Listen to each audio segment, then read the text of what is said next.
All right, we're live. There we go. Thank you. Good evening, good evening, everyone. It's June 20th, 2023. It's a little after 6 o'clock, and this is a Weston Board of Education regular meeting. The first item on the agenda is a verification of the quorum. A quorum has been met. David, you want to move that we move forward? Yes. There you go. A quorum has been met, so we move to the Weston Board of Education begin the October 20th, 2023 meeting. I have a motion to approve. Aye. Opposed? If you opposed, we wouldn't have to go on. The next item on the agenda is a Pledge of Allegiance.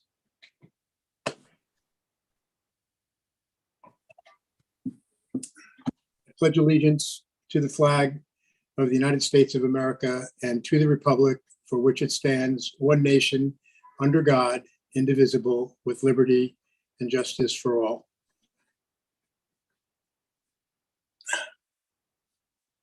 Item number 3 is approval of the minutes. We have 2 sets of meeting minutes. The first from May 8th, 2023, which was a Weston Board of executive session. Move that the Weston Board of Education approve the May 8th, 2023 Board of Education executive session minutes. Is there a second? I All second. those in favor? Aye. Aye. Opposed? Aye. The next is to approve the minutes of June 5th, 2023. Again, a Weston Board of Education special meeting. Move that the Weston Board of Education approve the June 5th, 2023 Board of Education special meeting minutes. Do I have a second? I'll second it. Okay, all those in favor, please say aye. Aye. Aye. Opposed? Motion carries. Item number 4 is public comment. Dan, do you want to? Sure. So if anybody who has joined the webinar would like to make public comment, if you look at the bottom of your Zoom client, there's a little button that says raise hand.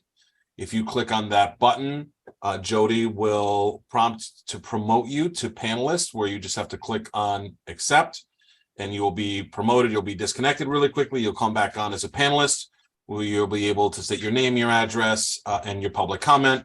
When you're done, we will then promote you back to being an attendee. So if anybody has any public comment, please go ahead and click the raise hand button on the lower portion of your Zoom screen.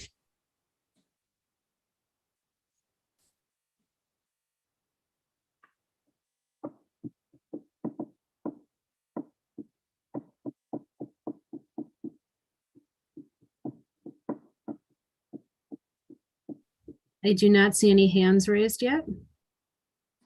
Give another minute. Mhm.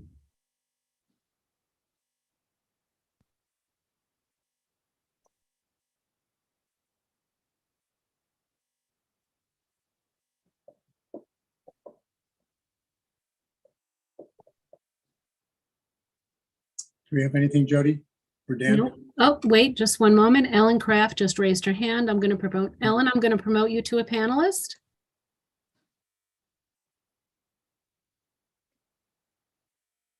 All right, Ellen, now that you're promoted to a panelist, would you mind showing your video? State your name and state your address, please. Hi, everyone. Can you hear me? Yes, and I will Great. give you 5 minutes. Great. Well, my name is Ellen Crafts with an S, and I'm at 5 Northfield Road. And I just want to thank everyone for the opportunity to speak. And frankly, thank you all for a very wonderful school year. Very appreciative of everybody's efforts, and it's been a great year. Since the issue of enhancing our school security came before the board a few months ago, I've been so encouraged by the conversations and actions taken around preventing gun violence in Weston and in our state. Since that meeting, I have been fortunate to have conversations with our superintendent, several board members on this issue as well. I've also had the opportunity to meet with the Weston Police Commission, our chief, the captain, and our first select woman. I have to say, I'm so proud to live in a town where all these entities work together. And what has come up is the care and concern for the constituency, but also that everybody wants a common sense approach to this issue with the paramount objective of keeping our children and community and our staff safe from gun violence. I'm also very happy to share, if you don't know, that statewide in Connecticut, gun violence prevention and intervention is also of paramount importance. I personally have spoken to our Senators Murphy and Blumenthal on this issue, and I was part of the Moms Demand Action Connecticut team who testified and advocated to state legislators to help in the passage of HB 667. So this was a bipartisan gun safety bill addressing gun violence. It's also been called the governor's bill. And I'm very proud to share that on June 6th of this month, Governor Lamont signed HB 667. And this bill includes multiple public safety measures that will save lives in our state and impact our schools in Weston. Prohibiting open and carry of firearms in public, requiring safety training to obtain a permit to purchase, receive, or sell firearms, strengthening DOE licensing requirements, strengthening Connecticut's secure firearm storage law, strengthening prohibitions on assault weapons and ghost guns, and placing limits on bulk firearm purchasing. We know that more guns don't make us safe in Connecticut, and adding more guns to a school campus does not make our children safer.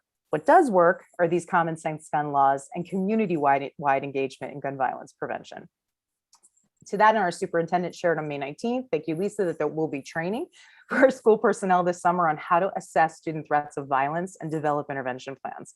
And tonight, I'm personally looking forward to hearing about the district's plan for fortifying our campuses. But fellow parents that are listening today, we all have a critical role to play in this as well. We need to understand the signs of when our children or others in our home or who we know are at risk of harming themselves or others. We need to familiarize ourselves with how to request a non-criminal risk assessment warrant from police if that person is at risk at home that has firearms. In the moment of crisis, we know that access to a gun can be the difference between life and death.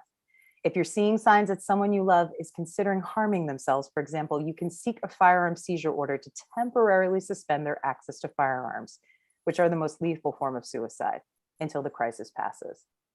We also, as parents, must safely secure firearms in our homes and limit the access to children and teens. It's our law now in Connecticut. It has been, it was just expanded, but we also must normalize talking about guns and asking if there are guns in the homes of those we visit and if they are secured.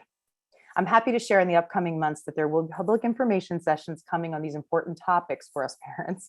And in the interim, if anyone has any questions, please feel free to reach out to me directly. I just want to thank you all, Superintendent Barbiero and the board, for your support and actions on this issue. Thank you. Thanks, Ellen. Really appreciate it. Jody, is there anyone else? Yes, there is. I'm just going to move Ms. Crafts back down to an attendee, and then I will bring up the next person.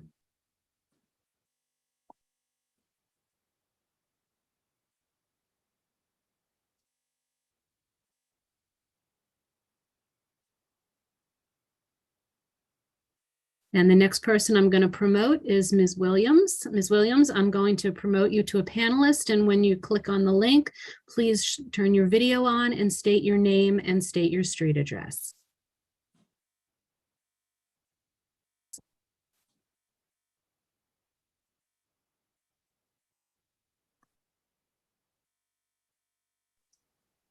Hello, can everyone hear me? Yes.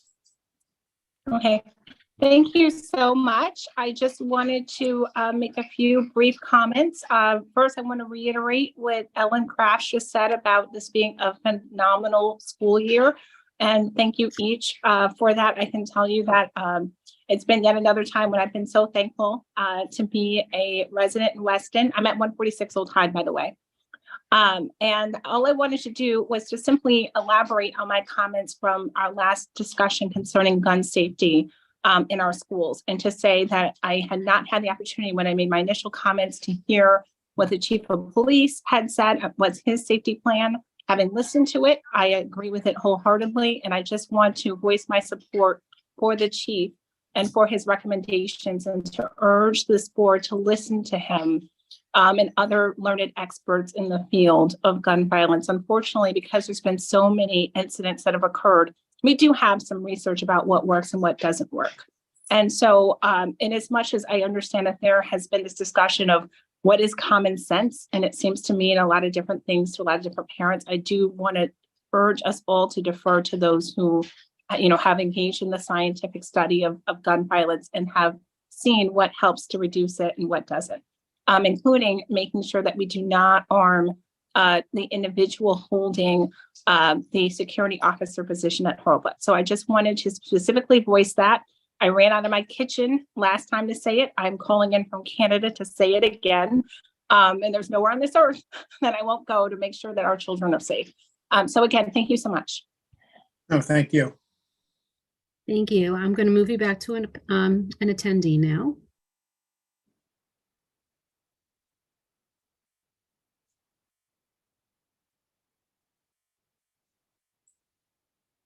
And I do not see any other people raising their hands.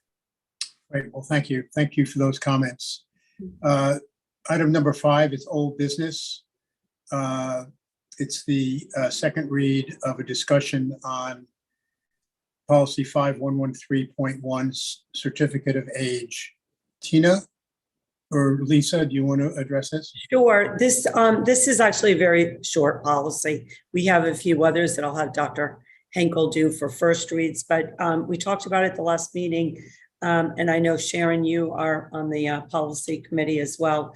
It basically talks about the working papers and students who live in Weston and how they complete a promise of employment. It's pretty straightforward. It hadn't been updated in a long time. And so we thought this was kind of an easy one to move forward for your approval tonight. Are there any questions or comments? Could I have a motion? Move that the Weston Board of Education approve 5113.1 certificate of age. Is I'll there, s- oh, I'm sorry, go ahead. I'll second it if there's no Okay. questions. All those in favor? Aye. Opposed? Aye. Motion carries. New business. Lisa, recognition. There is no recognition. Okay, We can move on to the donations if you'd like, gifts. Sure. Sure. We have 2 gifts this evening that were both made by the high school PTO. And the first gift is valued over $3,000, and so it must be approved by the Board of Education. And that gift is furniture for the Western High School main lobby. They're going to have 8 club chairs, some stacking chairs, some rectangular tables. They're going to situate it in that big space in kind of right in the front as you walk in, and then over by the windows. I know that the PTO and Principal Ward were working together on this. They also had Chief Corney involved, our fire marshal, to make sure that there wouldn't be any problems there. So I would ask that you approve that, given the amount is $15,801. And the next gift, I'll just keep going, is also valued over $3,000. And it has to do with a workshop that the high school, again, would like to bring in, sponsored by the PTO. And it's Challenge Success Workshop for Teachers. And the faculty and staff well-being workshop of the Teaching for Engagement. And the feeling is that the Challenge Success is an outside organization that provides these kind of workshops, and the high school would like to begin partnering with them. This is a first step towards that partnership, and it really looks at things about the joy of learning, motivation, teaching practices, that kind of stuff. So they are hoping to have them at the very beginning of the year to do a workshop with the staff, and the cost of that total is $10,400. No, $9,400, my mistake. So both of these, since they are over $3,000, would have to be approved by you, and both the principal, Ms. Ward, and I signed off on them at our level. Are there questions or comments from anyone on the board? No? David, you want to make a motion for initially, for the first one for the PTO donation of furniture, and then the second for the Challenge Success Workshop? Move that the Weston Board of Education approve the donation of $15,801.80 to provide furniture for the Weston High School main lobby. Is there a second? I'll second it. Okay, all those in favor, raise your hand. Opposed? Motion carries unanimously. David, Move that the Weston Board of Education approve the donation of $9,400 to sponsor the Challenge Success Workshop for teachers. is there a second? I second. All those in favor? Aye. Aye. Opposed? Motion carries unanimously. The next item on the agenda, item 6B, is a discussion and vote on the contract and term for our medical advisor. Yes, so Dr. Laura Marks has been our medical advisor for, several years now. I know that she was pre-COVID, during COVID, post-COVID, and we really appreciate her guidance and support in that role. She is a member of the community. Her children went to the Weston schools. She's a pediatrician that practices in Westport, and she has served in this role. Every year we need to, appoint her again. You need to appoint her again for the period of July 1st to June 30th, 2024. And her compensation it's a 2% increase from last year. That has been the traditional increase. So her compensation for next year would be $6,946. We really value her dedication to our staff and students, and would like you to appoint her again. We're about to give her a raise to $6,947. Yes, that is, well, $6,946.66. Oh, we rounded up. I see. We rounded. You got to get in that 66 cents. Okay. So, Are there any questions or comments from the board? David, would you like to make a motion?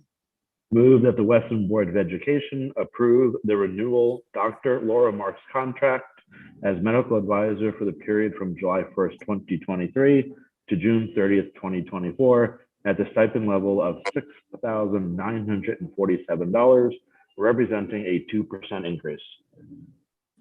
Do I have a second? I'll Thank you. second it. All those in favor? Aye. Aye. Opposed? Motion carries unanimously. The next item is a discussion and vote on the contract and term for the district security supervisor. If you like, I would like to begin by just sharing a little bit about the process that we underwent. And I'd like to thank Dr. Rasmussen for helping lead that process. There were 2 rounds of interviews, 5 candidates, all had law enforcement background. David was involved as the member of the board in the first and the second round. And Mr. Aziz, you joined us in the second round. We also had Mark Berkowitz representing the Weston Administrators Association, Director of Finance and Operations, Mr. Cross, Assistant Superintendent Henkel. Am I forgetting anybody? Dr. Rasmussen, Director of Facilities, Mike Del Mastro, and Captain Brodacki, of course. It was 2 full days of interviews. There was a performance task. And at the second round, we brought 2 finalists forward.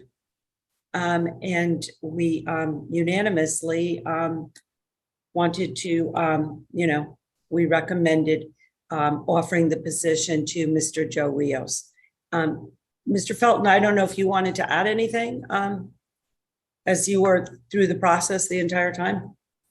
I would just say that we interviewed 5 really good candidates, but Joe was a standout, bar none. He, I think, will be a huge asset to the community. He has a law enforcement background. He understands public schools. He understands the values of a small town like Weston.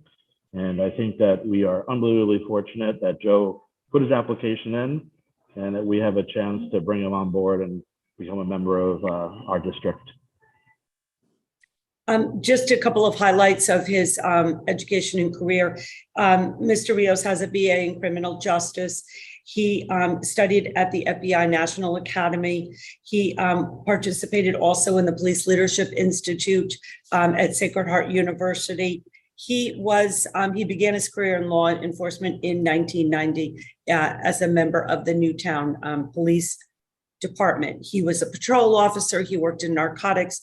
He was a DARE officer, a school resource officer, a sergeant. He was involved in defensive tactics instructor. And when he retired from Newtown in 2016, which is through the Sandy Hook years, he actually was the second in command police captain. After retirement, he was the director of schools security for the Norwalk Public Schools. So we are really looking forward to him coming on board with us. Dr. Rasmussen, do you have anything else to add? It was a pleasure bringing the committee together, and Joe, like everyone said here already, really stood out. It was a thorough process. We had a number of candidates applied, but again, Joe was really the one that really stood out amongst the entire group. And I thank everyone, just like Lisa said about their participation in the interview process. And it was really a thorough process. There was a writing task along the way, which helped get us understanding what was the candidate thinking right before our interview process started. So I'm real excited to bring Joe forward to our Board of Education. If I could just add one thing. So importantly, Chief Henyon and Captain Burdacki and Joe all know each other well. They've worked together. And so Joe will be well known to the members of our police department, and as a former police captain, knows exactly what their job is and the job at the level that the chief and the captain are acting. To everyone's comments, he just stood out from the other finalists, and we voted in a secret ballot, and it was unanimous. Are there any other comments or questions from the board? David, would you make a motion, please? Move that the Weston Board of Education approve the contract for District Security Supervisor Joe Rios for the term July 1st, 2023 through June 30th, 2025, and establish a base salary of $91,000 for the term July 1st, 2023 through June 30th, 2024, and authorize the board chairperson to sign the contract on behalf of the board. Well, that would be my pleasure. Do I have a motion or to approve? I second. All those in favor, say aye. Aye. Aye. Opposed? Great. And thanks for the whole process, everyone, Lisa, Paul, David. It was really good, and we ended up with a terrific new employee. The next item on the agenda is a discussion and a vote on the 2023-4 contracts for central office unaffiliated staff, assistant superintendent, director of finance and operations, director of pupil personnel services, director of digital learning and technology, and the director of facilities. Yes, thank you. Those contracts, before I talk about the contracts, I would like to take a moment to really thank this administrative team at central office. They are the team. They are the leaders in the district. And I feel very fortunate as superintendent to have all of them supporting the great work that we do for the students of Weston. I couldn't do it without them. And I can't say that enough.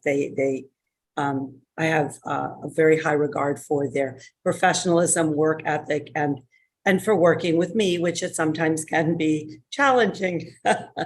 So basically the contracts, it should be noted that all these contracts are posted online. If you go to the district website under a human resources, it says union contracts.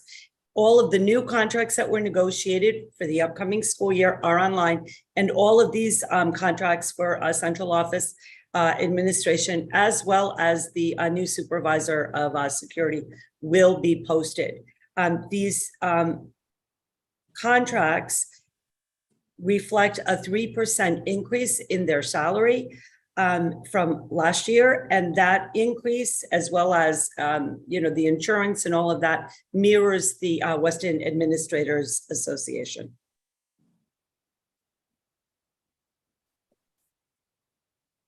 Does anyone have any questions? A motion to approve? So do we have to, I think, read the, right? with Yes, the- there are individual motions for each person. Okay, Thank you, Ms. Kata. all right. I'll do my best with this one. Move that the Weston Board of Education approve the contract term for Ms. Tina Henkel, Assistant Superintendent, for a new period of 2 years, July 1st, 2023 through June 30th, 2025. Establish a base salary of $221,450, representing a 3% increase to Ms. Henkel's current base salary in the amount of $6,450, and authorize the chairperson to negotiate and execute a revised contract with the Assistant Superintendent incorporating these changes. Do I have a second? Director. Yeah, I guess we'll do one at a time. That's probably easier as well. Do I have a second? I second. All those in favor? Aye. Opposed? Motion carries. Director of Finance and Operations. Okay, move that the Weston Board of Education, move that the Weston Board of Education Director of Finance and Operations for a new, the wording's a little bit off here, so I'm kind of winging it. Approve the contract term for a new period of 2 years, July 1st, 2023 through June 30th, 2025. Establish a base salary of $195,700, representing a 3% increase to Mr. Cross's current base salary in the amount of $5,700, and authorize the chairperson to negotiate and execute a revised contract with the Director of Finance and Operations incorporating these changes. Do I have a second? I second. All those in favor? Aye. Aye. Opposed? Motion carries. Thank you, David. Move that the Weston Board of Education approve the contract term for Ms. Tracy Edwards, the Director of Pupil Personnel Services, for a new period of 2 years, July 1st, 2023 through June 30th, 2025. Establish a base salary of $193,683.67, representing a 3% increase to Ms. Edwards' current base salary in an amount of $5,641.27, and authorize the chairperson to negotiate and execute a revised contract with the Director of Pupil Personnel Services incorporating these changes. I second. And all those in favor? Aye. Aye. Opposed? Thank you. David? Move that the Weston Board of Education approve the contract term for Mr. Daniel DeVito, the Director of Digital Learning and Technology, for a new period of 2 years, July 1st, 2023 through June 30th, 2025. Establish a base salary of $172,299.43, representing a 3% increase to Mr. DeVito's current base salary in the amount of $5,018.43, and authorize the chairperson to negotiate and execute a revised contract with the Director of Digital Learning and Technology incorporating these changes. I second. All those in favor? Aye. Aye. Opposed? Motion carries. Move that the Weston Board of Education approve the contract term of Mr. Michael Del Mastro, the Director of Facilities, for a new period of 2 years, July 1st, 2023 through June 30th, 2025. Establish a base salary of $142,600 $653.17, representing a 3% increase to Mr. Del Mastro's current base salary in the amount of $4,154.95, and authorize the chairperson to negotiate and execute a revised contract with the Director of Facilities incorporating these changes. Your second, I second. all those in favor? Aye, Aye. opposed? Motion carries. Thank you. The next item on the agenda, 6E, is Western Board of Education Policies and Regulation and Bylaws. A first read. The first read is on attendance and excuses. Great. Lisa, would you like me to? take Yes, this? please, Dr. Henkel, if you could do the next two policy reviews. This Great. is first read. Our goal is to hopefully get this in good shape for you to pass in September. Thank you. So the 5,000 series policies all relate to students, and you just approved one of the 5,000 series on certificate of age. The next two policies up for discussion and review for a first read include specifically, if I could, I'd like to put both of them together, right? We've got a few policies in the 5,000 series related to attendance and certificate of age that were over 10 years old. Some of the policies, there were redundancy in some of the language, and some of the policy numbers were not really linked together very well. So we have done an overhaul of the 5,000, 5113, 5112, and some of the administrative regulations that relate to them. So the next two policies, the 5113, which is actually titled Student Attendance, Truancy, and Chronic Absenteeism.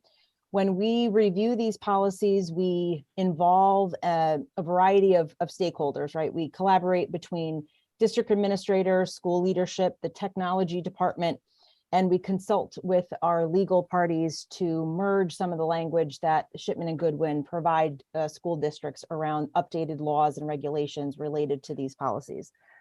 The 5113 policy is a merged document between some of the old outdated documents to the 5113 policy that the Shipman and Goodwin provides to the districts. We look at the attendance, the truancy, and the chronic absenteeism and how those relate to communication between schools and the home partnership, consulting and counseling supports, and some of the interventions that districts should provide to students if there is an issue with chronic absenteeism and truancy.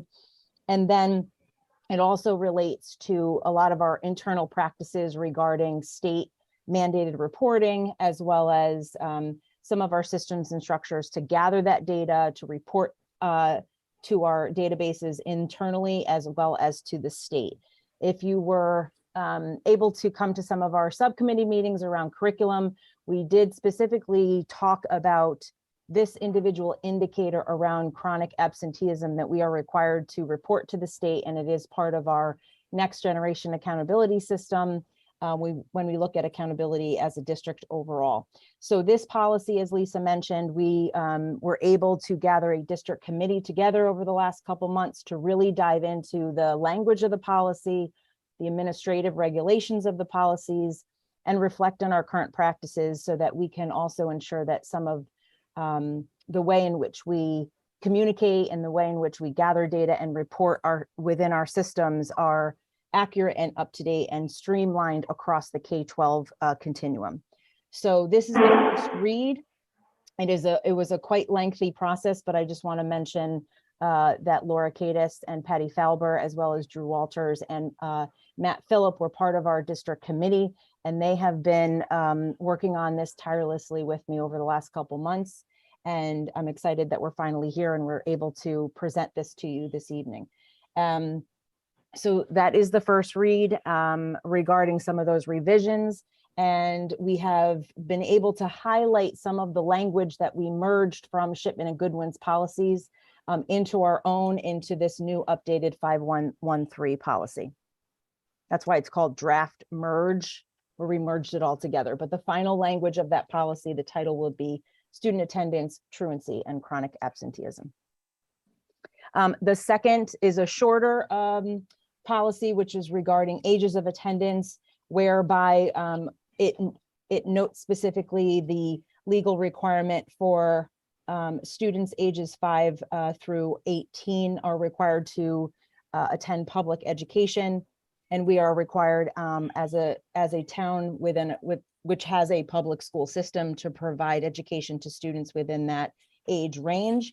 There's some additional language regarding if a parent who is in control of a child, I didn't make that up, that's what it says, in control of a child, that if they choose not to enroll their child in the public education system, and we are aware of that, there are some additional documentations within the regulations that we want to ensure that we understand where those students are receiving education.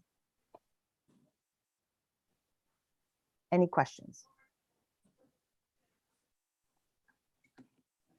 Tina, I have a quick question just from clarification from reading the policy.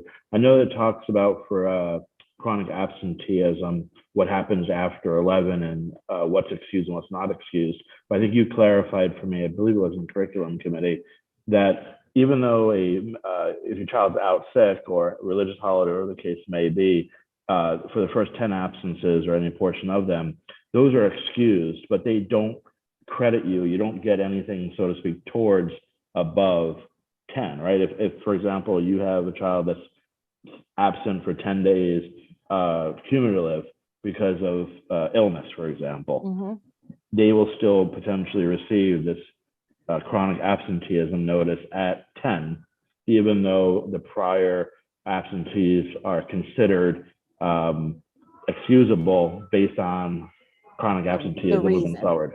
Yeah.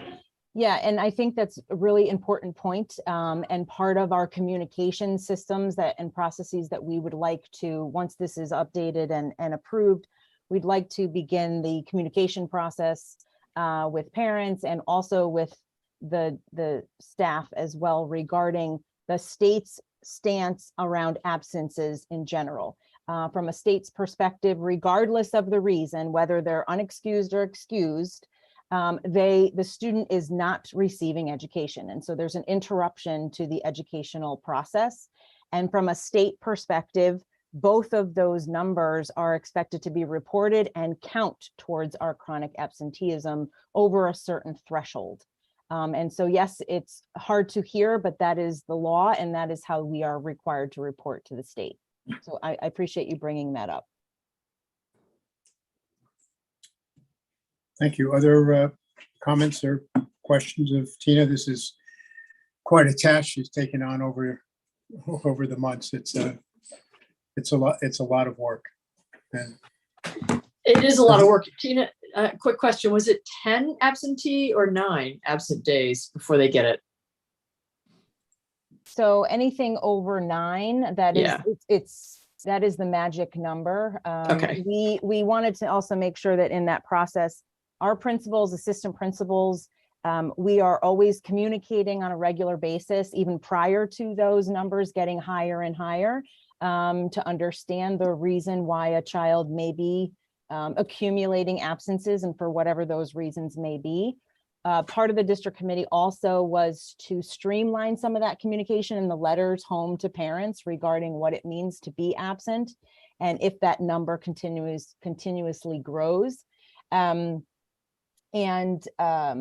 So that some parents, as David so graciously said, has seen that letter and has actually, we've tried to streamline some of that work so that we're all understanding with why that information is important and what it means from a parent perspective when they're making those decisions for whatever reason why that child is absent. There's a lot of different reasons why children are absent, and so we just want to make sure that there's consistency and the reporting is consistent as well. We also discussed a little bit in the policy meeting, and I think that this was one of the things that we'll be talking about moving forward, is making parents aware of how to call out a child and what is required aside from just a phone call. So that was one thing. And then the other thing was we'll make the parents aware of why it's important for chronic absenteeism and how that how it actually reflects poorly on our district in a variety of ratings. So that was kind of an education for me on the policy committee as we were going through that, but something for the parents who are listening tonight and also for my fellow board members and parents in the district. It's something that we really need to keep an eye on. Absolutely. Other comments or questions of Tina?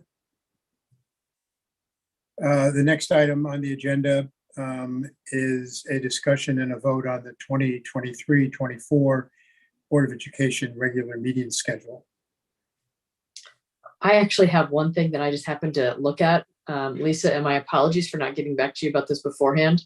April 22nd is listed as being a remote meeting, and according to my calendar, I think that's Passover. So we may need to make an adjustment there, unless you've already done something about that. I'm not sure. No, I have not. Yeah, I just happened to, the other day I was putting all the meetings in my calendar, and when I pulled up April 22nd, it came up as Passover on my Apple phone. Yeah, I can independently confirm that as somebody who celebrates Passover. It is the first night of Passover. Okay. Okay, so then we should move it to that Tuesday? I would say most families will typically celebrate certainly the first night. A lot of families celebrate the second night. Really, Passover runs for 8 nights, or so might yeah. So we might 29th? Well, it would have to be either the 29th or the 29th or the 8th. Yeah, sorry. The last night of Passover would be Tuesday the 30th. So if you wanted to stay out of the Passover celebration, Monday, April 22nd to Tuesday the 30th would be no-go window. So our next one isn't until May 20th. We have one on March 18th. I'm sorry. So we have one on March 18th. And we can't do it on the 15th because of spring break.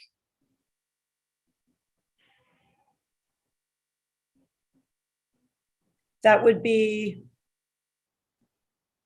3 weeks. If we did it on April 8th from the last one, it would be the second week in April. And then we would have to wait 1, 2, 3, 4, 5, 6 weeks till the next. I'll leave that to you if that's what you'd like to do.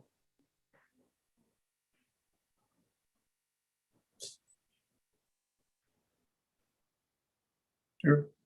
Anybody have an opinion on this?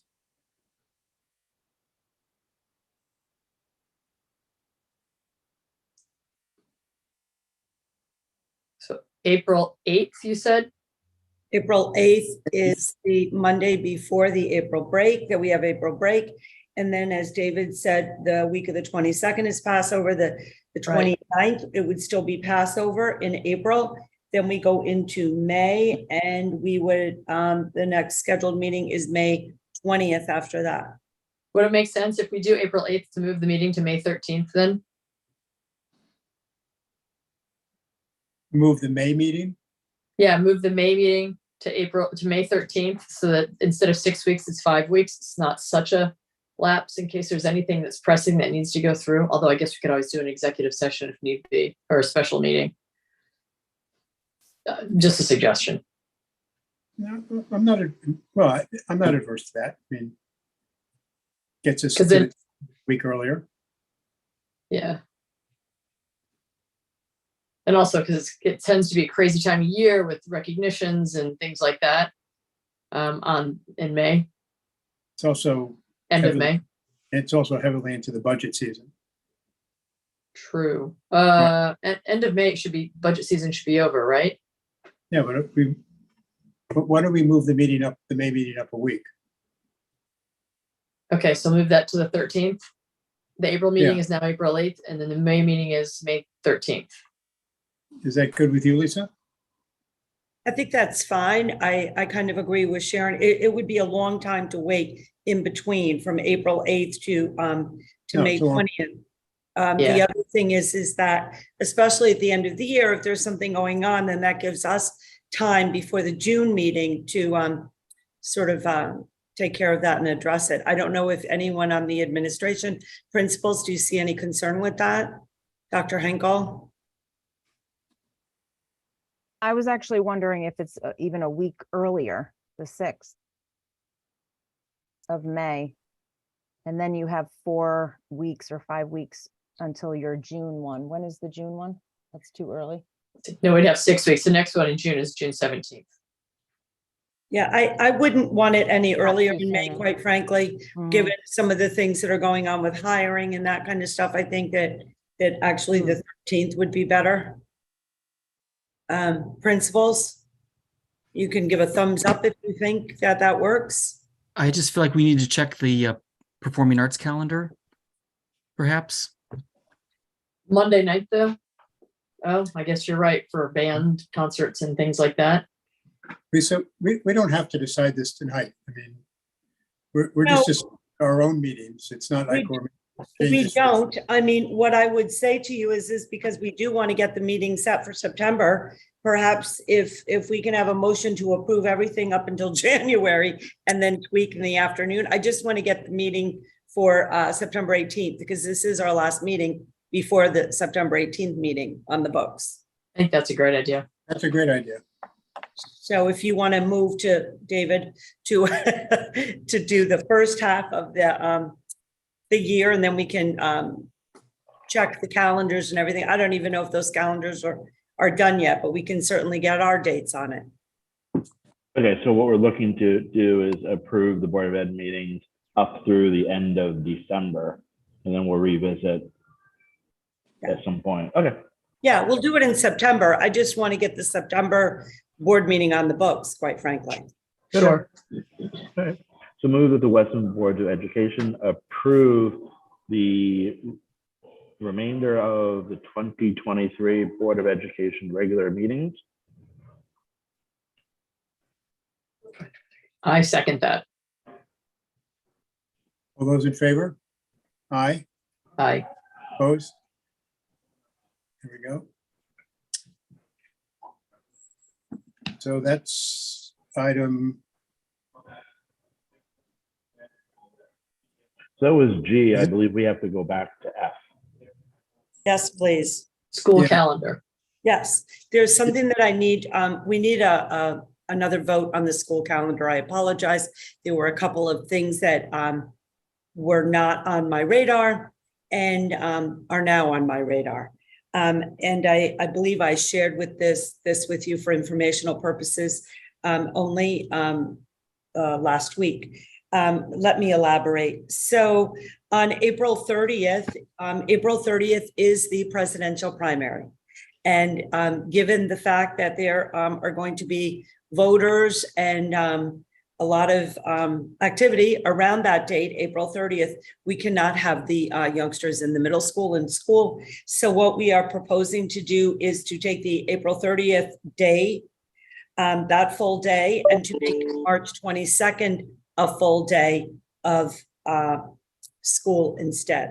Originally, March 22nd was supposed to be a full day PD, but as I said, we can't have the students in school. So that's the first week. And then the other tweak is on May 17th, and I should have known this, having served as high school principal for so many years, on the 17th, that needs to be a half day. Originally, it was a full day.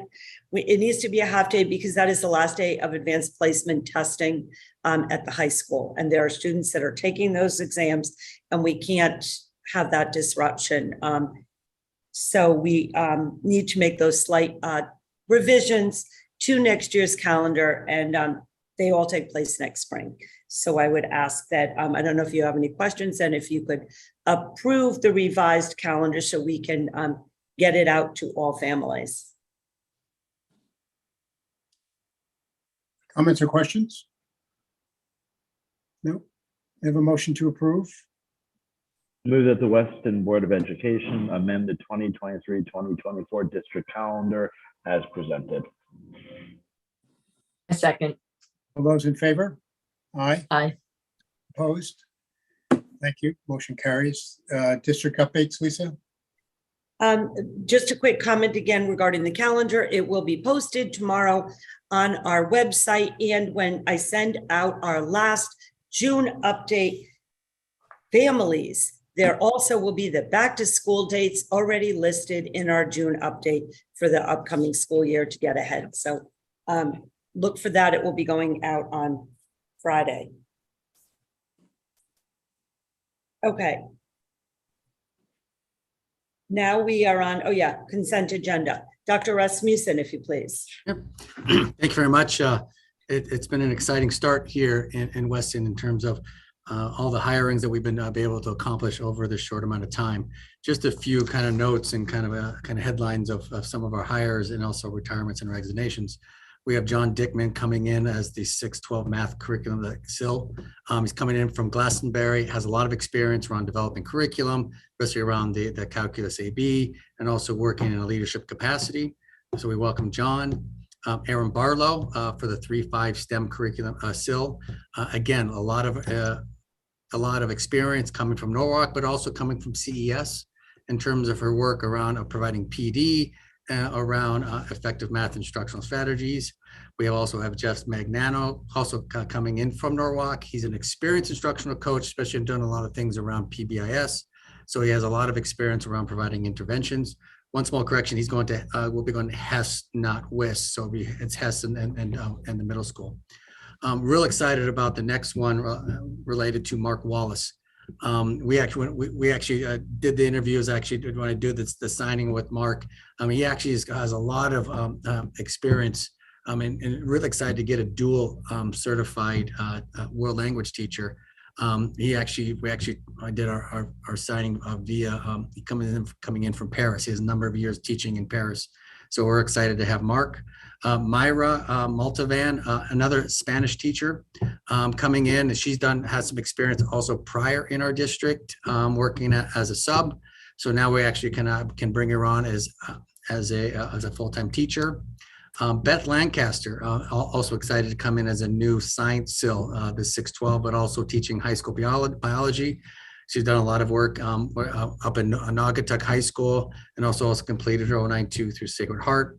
And also Ross Peoples-Brown has been appointed the head soccer coach starting in the fall. In terms of retirements, the one number that really stuck out to me when I started looking at the retirements was really 60 years of experience in terms of the retirements. Phyllis Mickle, the school security specialist, had 16 years of experience.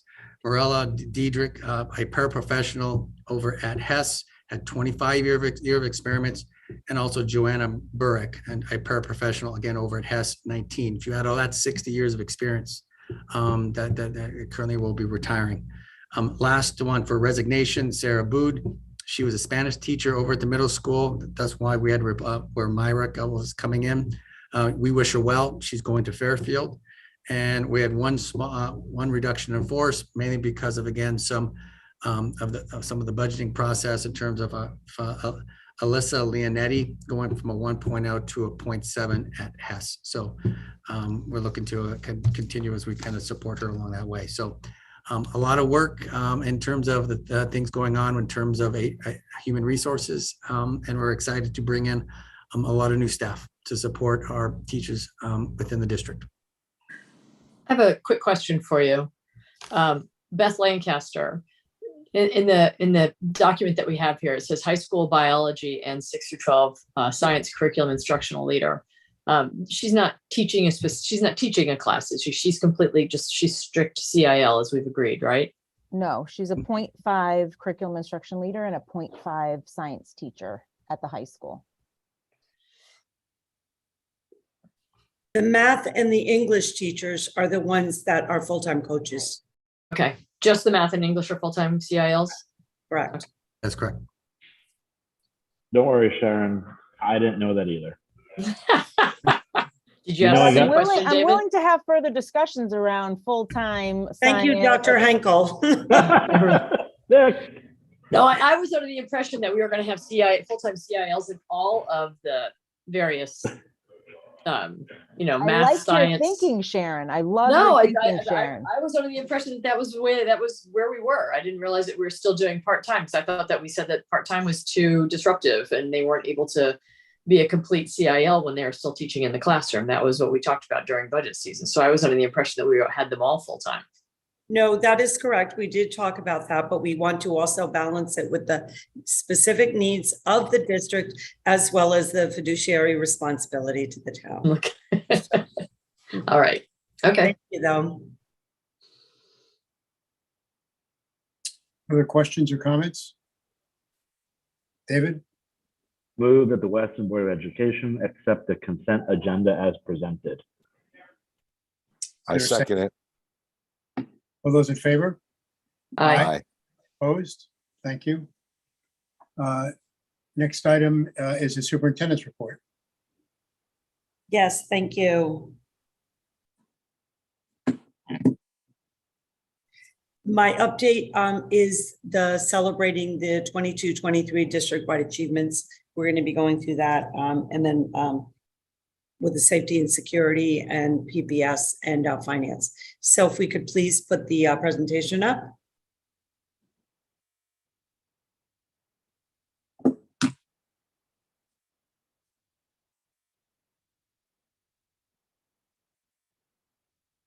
Thank you. I'd like to thank Dr. Henkel, the principals, Mr. DeVito, and everyone that had a hand in putting together this presentation. This sort of dovetails. This is our spring update. You may recall that we gave you a winter update, and we started the year with sort of, this was our district improvement plan. So here is our progress in the spring. I really love this picture.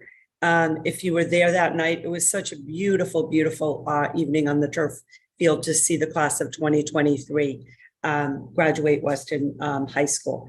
And talk about an achievement, portrait of a graduate and the joy on their faces. Next slide, please. So Dr. Henkel will be taking us through some specific spring achievement and growth data and action steps and things like that, like we did last time, and what we want to focus on for next year. But I wanted to take a moment just to kind of do the introduction. Next slide. Because I think it's really important when I think of what Weston is about compared to all the other schools in our DIRG, it's about our personalization that we can provide to both students and staff, to every member of our community, and the connections, the deep connections that we make. And, you know, in this presentation, you hear a lot about numbers and test scores and different action steps about what we've done in safety and security and PPS. But this picture of pure joy, I think, really sums up our community. I mean, when you see the faces of our graduate, Colin and Noah, who Laura can attest was so proud to lead the senior stroll through Hurlbut. I mean, students and teachers alike had tears in their eyes. This is what we are about. And when I think of the things that are intangible, that you really can't quantify, but are so important, this is the essence of what I think is our school district. Next slide. And so I just wanted to remind us as we go through this presentation that there are so many multiple factors to consider to measure when we look at that. And the personal connections, the circle in the red, represents all of those connections and those deep relationships that staff to staff, staff to students, students to students has. And you only have to look at our wonderful Instagram at all our schools or the district Instagram, shout out, please follow us, to see the joy for learning and those personal connections at work. You know, when I ask our graduates, and my podcast is coming out at the end of the week, the 4 Weston graduates, yeah, they referred to certain courses and things like that, and they had learned a lot. The number one thing they talked about was the connections that they had with each other and with their teachers, dating all the ways back to preschool. Our assessment performance, Dr. Henkel will be talking about, but we should know that this is a snapshot of a piece of standardized assessments, NWEA. The SBA is still embargoed. We do not have those results, and we are committed to sharing them at the September board meeting because they won't be unembargoed, if that's a word, released until then.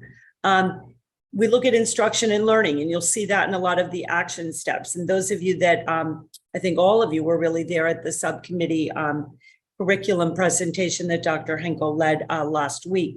That's another important piece of, when you look at a score and you think, what could be wrong here with this cohort?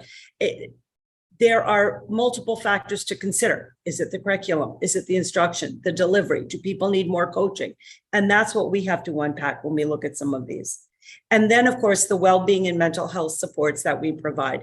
Time and time again, we hear the importance of well-being, the sense of self that we are trying to instill in our students as young children, and so that they are well prepared when they graduate Western High School to really be able to self-advocate, to have that sense of belonging that they will carry with them. So this just serves again as a whole picture snapshot of, there's a lot of little pieces here, but when we look at a child, and we are fortunate enough to be able to do this in this district, we're all on one road. Teachers know each other, teachers know the students, teachers know the colleagues where the students are going to go, to be able to pick up the phone, to be able to have those conversations, to be able to analyze data like their attendance data and their academic pieces and what supports that we have. I mean, we really are very fortunate because we are a small community, and that is the strength of Weston. So without further ado, I will turn it over to Dr. Henkel, who will take us through, with the help of the principals, the assistant superintendent Henkel, the director of pupil services, Ms. Edwards, as well as Mr. DeVito and Mr. Cross. Thank you. Thanks, Lisa. So as we outlined in the winter, when we talked about progress, Lisa mentioned that we're all working towards one large common goal. That's what a district improvement plan encompasses. We have a variety of different sections that we reflect on throughout the year. So you'll see that the format of this presentation is very similar to our winter update as well. We all have a piece of the pie, so to speak, around our progress. And so I will start with section 1. Tracy will speak to section 2. Dan will take over at technology. Phil and Paul will talk about human resources and finance, and then Lisa will round it out with sections 5 and 6 around safety, security, and facilities. And so, as Lisa mentioned, we are so much more than these numbers, right? We are not ignoring them. We recognize that it helps us make instructional decisions around curriculum and planning. But these numbers don't define us. We're so much more than that. And I hope that if you're able to see some of the academic year in review presentation that we did at our curriculum subcommittee, I hope you see the through line between some of the work that's really grounded in our curriculum and instruction leaders this school year into some of the student achievement numbers that we're presenting today. As I mentioned before, when you look at our district and school improvement plans, we have overarching goals within each of those 6 sections. And then we outline some adult action steps or student action steps that we would like to implement throughout the school year that would help justify or help support those overarching goals from the fall to the winter, from the winter to the spring. And so you'll see that we've updated those action steps, and many of them are completed.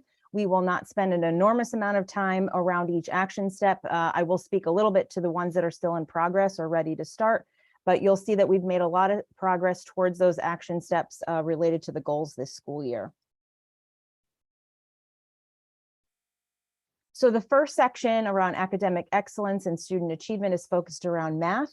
As Lisa mentioned, you'll see that if you look at our overall district improvement plan, we have used the standardized assessment measures such as NWA to use as a predictability tool for Smarter Balanced. As Lisa mentioned, Smarter Balanced and SAT are embargoed. They are not released to the public yet. And so you'll see when we talk about next steps, that is a future presentation that we want to be able to put together. So the focus around academic excellence is really grounded in our Northwest Evaluation Assessment, which is NWEA. When the reason we use that assessment tool is because there are a lot of linking and research studies around the correlation between students that perform on the NWA and their correlation to their smarter balanced achievement levels as well. I will say that when we as a district create these goals, and I've said this over a few times with our school leaders as well, you'll see that the 56th percentile and the 61st percentile are pretty aggressive goals, right? We think they're achievable, but they're pretty aggressive. If you think of a bell curve like we talked about in the winter, the majority of students actually fall when they take any standardized assessment between the 40th and 60th percentile, right? That's where the chunk of most of the students fall. And that average score is at the 50th percentile. So in Weston, we've really kind of moved the bar a lot when we're looking at the 61st percentile. And just to put a little more context around those linking studies, the linking studies actually say that if you're looking at the 52nd percentile, that is a stronger correlation between that benchmark on Smarter Balanced or SAT. So in Weston, we've kind of moved that bar a little bit higher. So we'll unpack some of those numbers a little bit more, but I want you all to recognize that some of these goals, when we talk about achievement at the 56th and 61st percentile, we've kind of pushed that bar a little bit, and we want to see where we are relative to student achievement. So this is what we're going to report on today in ELA, math, relative to NWA. Okay. So let's get into some of the numbers. You'll see that our goals at the district level do have a combination of grade levels combined together. And then we anticipated that there might be some questions regarding individual grades as we did in the winter. So we're going to follow that same format. But at the district level, our district goals related to K through 2 on the NWA, specifically in math, were the percentage of students that achieved their 56th percentile based on the NWA. 79% of our students met the 56th percentile, and we were looking at 80%. So we missed it by 1 percentage point, but if you actually quantify how many students that is in a district as small as Weston, it's 1 or 2 students. So that's something to consider. And I just want to make sure that we're all understanding that, as I mentioned before, if we actually use the linking studies where we're looking at the 52nd percentile, that would actually improve our scores even higher to over 80%. Actually, it's for grades 3 through 8. If we looked at students that actually achieved the 52nd percentile, we would be at 81%. So you'll see in grades 3 through 8, that's a 10% difference, right? And if we grounded and looked a little bit more and unpacked those numbers, we had approximately 44 students in grades 3 through 8 that only missed the 61st percentile by 5 percentile points. So we've got a large number of students that are right on the cusp there of achievement at the 61st percentile, which we've raised the bar pretty high, which is exciting and yet achievable, I think, in my opinion. And then finally in grade 9, same thing is true here. Although we have a goal of 75%, our students were meeting that expectation of the 61st percentile at 71%. Okay. So we unpacked it a little bit further. We wanted to actually dive it a little bit and see what the individual grade levels are. As I mentioned in our winter achievement performance update, 0, if you look on the top of that bar chart, that represents kindergarten. So we have some really significant numbers for K1 and 2. If we were to focus in one grade level, grade 1 might be one of the areas that we look into for next school year around unpacking some of that data a little bit more explicitly. And moving on to grades 3 through 8, again, you'll see that we have some work to do, and I think we haven't unpacked this fully. We'll talk about this a little bit in next steps, but we had the Tri-State Committee come in and work with us on some essential questions and big ideas relative to mathematics, specifically in our transition grades. Some of our next steps, we'll talk about it later, is what we're going to do with that information and feedback and how we're going to use that to create action steps moving into next school year. But you can see that our transition grades, transition to grade 3, our transition to grade 6, and our transition to grade 9, specifically in mathematics, there is a trend and a pattern that those transition grades are still areas that we want to focus on, look at curriculum, understand some of the social emotional aspects of mathematics in the classroom, and how that trend line within the grade bands of 3 through 5 and 6 through 8 may be resulting in some of these trends, right? So you could see over 3 years, the number of students not achieving that benchmark declines, right? There's a larger number of students in the red in those transition grades, and then it reduces over time, which is a good thing. But what are some of the reasons why that red chunk is higher in those transition grades than some of the other ones? We can speculate, we can talk about curriculum, we talk about the higher expectations in those transition grades, as well as the standards becoming more rigorous when they transition to those grades. But we definitely want to start connecting some of the feedback from our Tri-State Committee work and implementing that into the next steps for the next district improvement plan. Okay, and then we really wanted to focus on our subgroup. Our subgroup in Weston are the students with disabilities. We were able to meet some of our goals regarding growth on NWA. You recognize that there's 2 different indicators on NWA. We can look at achievement and we can look at growth. So the goals for students with disabilities on NWA was really focused on a student's projected growth on NWA. So if a student achieved a certain RIT score on NWA, what is the typical amount of growth that student should make from fall to spring? And that's what we based our goals on. And this school year, we had 103 students that met their growth targets, which is a huge success. We had an additional 16%, which is about 31 students, who were only within 4 points of meeting that expected growth target. So again, when we look at success and we try to connect the idea of these numbers to actual students, and we want to say that 4 points is still a success, even though they didn't hit that number. They're so close, right? So we've got some opportunities to really show that we're making some headway within our subgroup. And if you notice, last year's growth goal was 52%. We have improved from last year within our subgroup area. But as I mentioned earlier, we want to raise the bar in Weston. So we looked at increasing and looking at that percentage even higher. So moving forward into next year, I think we're going to be looking at that number as well, because we've made significant growth for our students with disabilities, and we only missed those 31 students by 4 points, and that's a significant number in a small district like Weston. That's a 16% increase.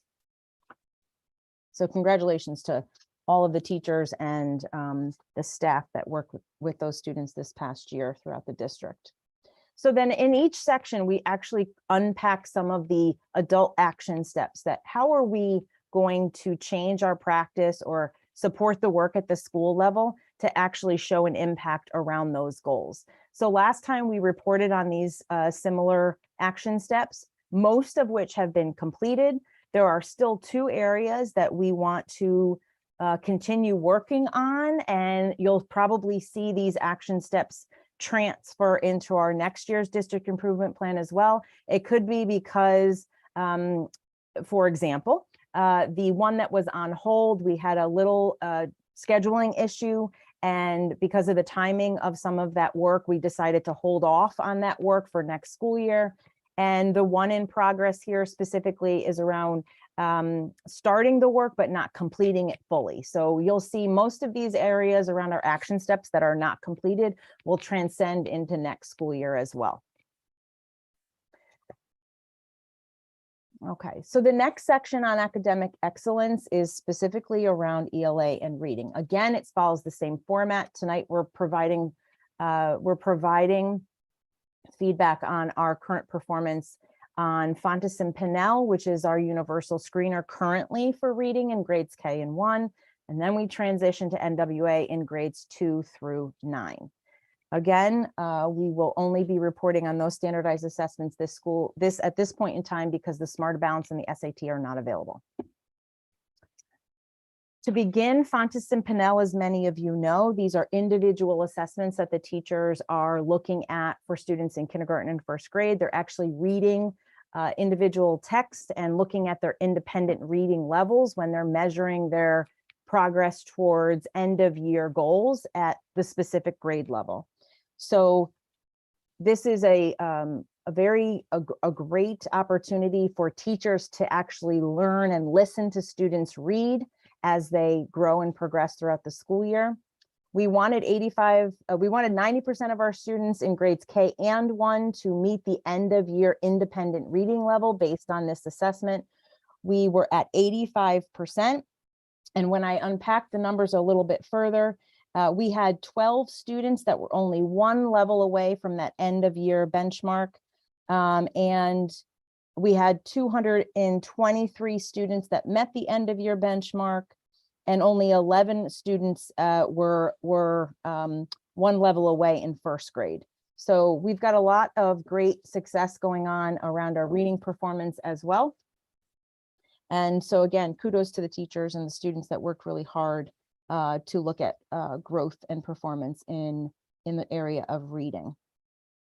The next slide unpacks, I believe, kindergarten and first grade a little bit more deeply. Dan, if you could progress that slide. Yeah.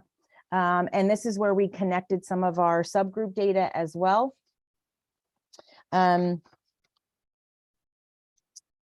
Excuse me. And as I mentioned, overall in each individual grade, we did see that there's only a small number of students that did not meet their end of year goal. 4 students were below the benchmark here and were only 1 level away, as well as 3 students in grade 1 were only 1 level away in the subgroup area for students with disability. So there was a lot of great success and movement towards our end of year targets. As a reminder, Fontes and Pinnell will no longer be our universal screener. It is not part of the district approved assessment list in reading. We will be transitioning to DIBELS 8 next year and completing the full battery of screening assessments using that tool. So we are sunsetting this assessment as a universal screener. We are using it more specifically for teachers in the classroom for diagnostic purposes, not necessarily as our universal screener. So we are still going to be implementing it for next school year. So as we transition to grades 2 through 9, this is where we start implementing NWA. The reason why we start looking at NWA in grade 2 is because there are some predictability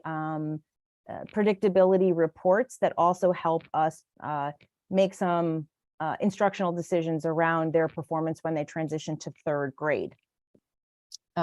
So we have 88% of our students in grade 2 actually met the 56th percentile, which is well above the performance from last school year, which is great.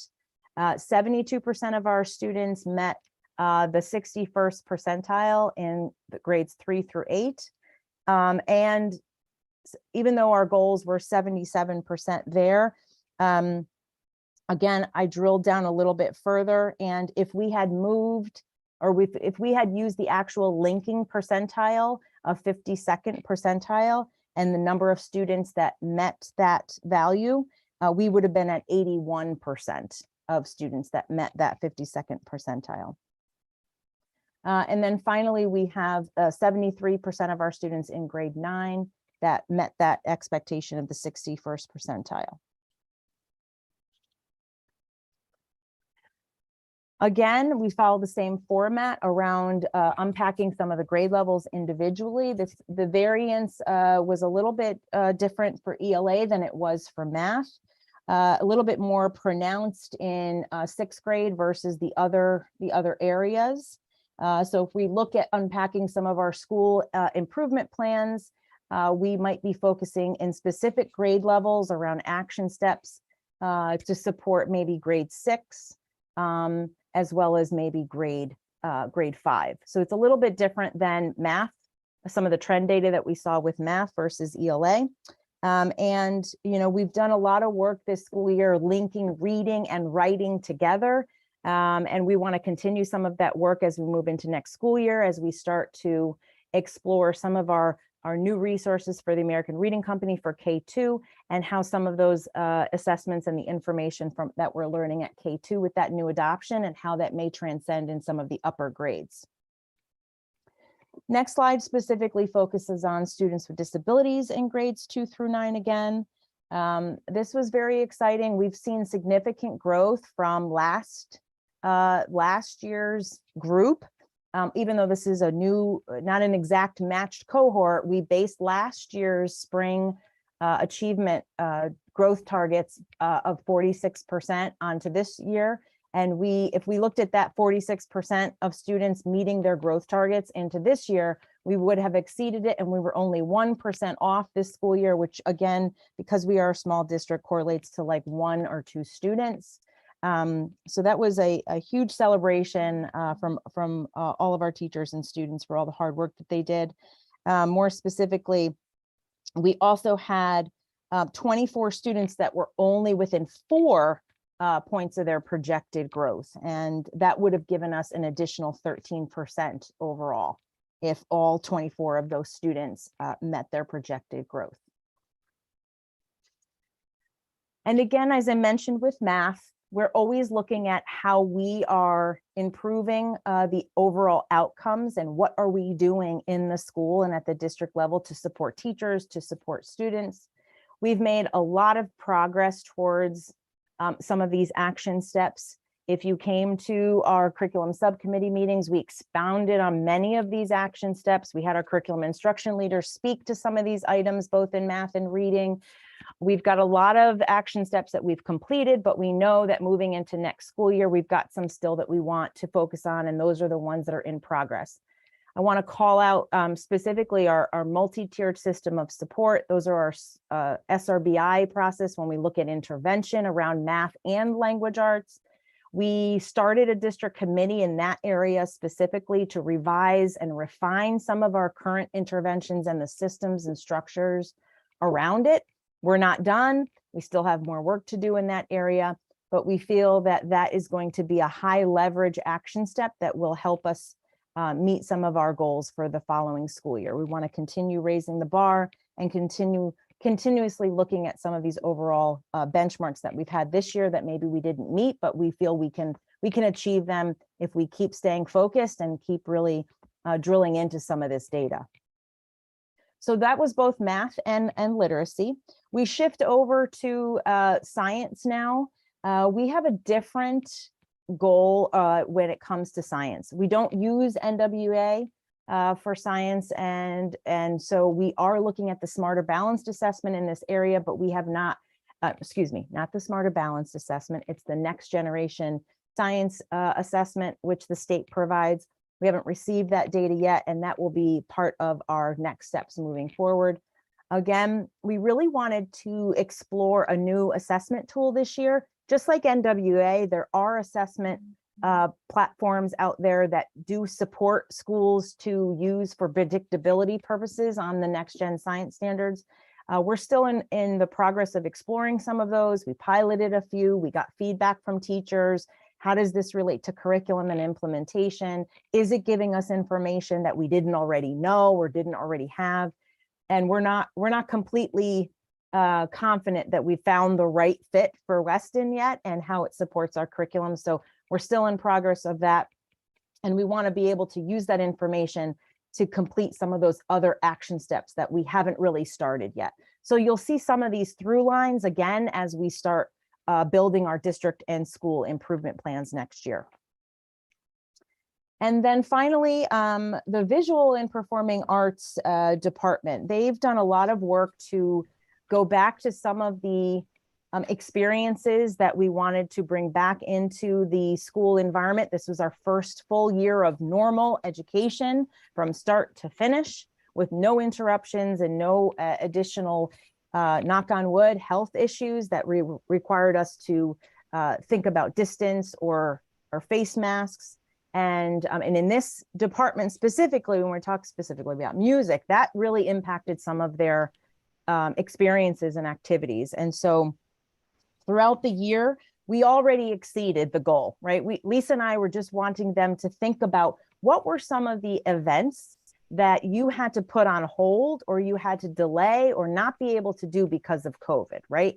So now we're in full year implementation. We're in a normal school year. What did you want to bring back or reinstitute or try something new? And all the way already in the mid-year report, you may have seen that we had already increased some of those experiences by 70%. We have now instilled 18 new or reinstated activities since before COVID, which is a huge amount of work and time and energy from the department in both visual arts and the performing arts. And we want to really celebrate some of the adult action steps that they have really led throughout the school year. So congratulations to that department as well. The next portion of our district improvement plan is beyond the academics, right? And so the next session talks about our healthy learning environment that Tracy Edwards is leading in her departments. And I'm going to hand it over to her to speak a little bit around her goals or the district goals around healthy learning and how she's led some of that work. Thanks, Tina. Good evening, everybody. Healthy learning environment is the foundation for all of the work that we're doing as a district, especially the academic work that was just highlighted. And there's a number of really exciting updates on this slide. The first thing that I want to highlight is actually the first step here, reviewing and revising the district's developmental guidance curriculum for preschool through grade 12. This, I've mentioned this in previous meetings, was an enormous undertaking for our mental health teams in all 4 buildings. They have been working on this throughout the school year. They have made tremendous progress. This will allow us to have a really consistent plan district-wide that builds as students move through their respective grade levels. As I've said, a lot of work has been done already. We do have teams continuing to work on this actually tomorrow and into next week. So I'm excited to see the actual implementation of this unfold next school year. You can see that the remaining action steps in this area have all been completed. There's just one step highlighted for each of the buildings. The first action step here pertains to HES, reviewing and implementing new resources. This aligns specifically with our Ruler program, which comes out of the Yale Center for Emotional Intelligence. There have been a number of new resources integrated in our developmental guidance lessons. I've had the opportunity to see several of these lessons in various grade levels this year. Our students are engaged, they're using the vocabulary, and they're talking about feelings and coping strategies even at the youngest grade levels, which is tremendously exciting. That work has continued at WIS, where one of the areas of focus was increasing assemblies and grade level spirit days. All of our buildings are using PBIS. WIS is also implementing Ruler like their colleagues at HES, and this has been a nice extension of that work. The middle school has partnered with the PTO and ADAP to sponsor a number of specific student programs. Some of those topics are highlighted on this slide, including alcohol and drug prevention, which is, I know, a topic that comes up very frequently. And then finally, a number of exciting changes at the high school level as well. Megan has spoken in previous meetings about our advisory program and facilitating connections between students and teachers on a more intimate level. Link Crew is an opportunity to more seamlessly transition our 8th grade students into 9th grade. And I think many of us had the opportunity to witness Portrait of the Graduate unfold this spring. It was very exciting to hear student presentations. I think this absolutely highlights the work that happens preschool all the way through grade 12 in our district. So an exciting year in the area of healthy learning environment, and credit to our mental health team who continues to support all of our students district-wide, and especially those students who are struggling with complex mental health challenges as those unfold. So I will turn it over to Dan, and he will speak about technology.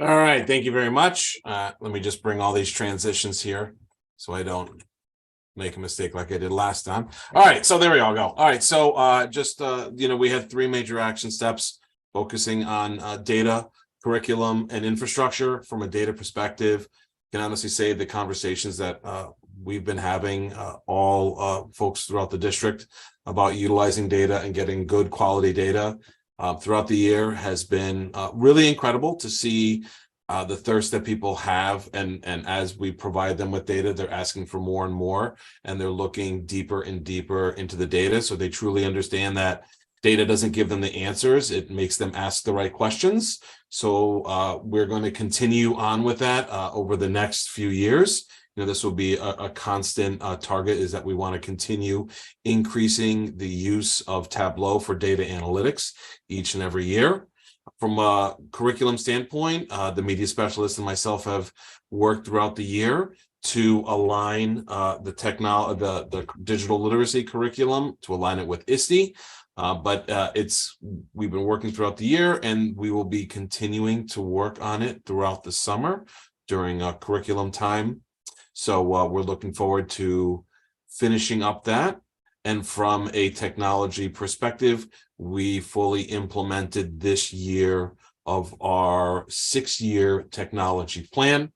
So we are going to continue on with the next year of the 6-year technology plan. And now I'd like to send it over to the man, the myth, the mystery, the legend, Mr. Phil Cross. Good evening, everyone. So as you know, we rolled out the new version of Munis earlier this year. Tyler met with members from HR, payroll, and accounts payable to just review our current processes over, I think, a 2 or 3 day period. So we're in the process right now of reviewing their recommendations and just evaluating to see how those recommendations are best fit for Weston. We do hope that we'll be able to roll these out to the broader district or to the end users later this fall. That's pretty much an update for HR and finance. And now I will turn it over to Lisa. Thank you, Phil. Well, with safety and security specifically as it relates to the plan, we are ready to start the execution of the reunification plans this upcoming school year. And I think that, with our new supervisor of security, he will be very instrumental in being able to take us to the next level. I will elaborate on that a little bit more in the next steps section. In section 6, again, that also talks about the school facilities and operations. I've spent a lot of time analyzing enrollment projections, class size, spaces, open seats, all of that, doing 10-year projections on that based on the data that we have. So that is in progress.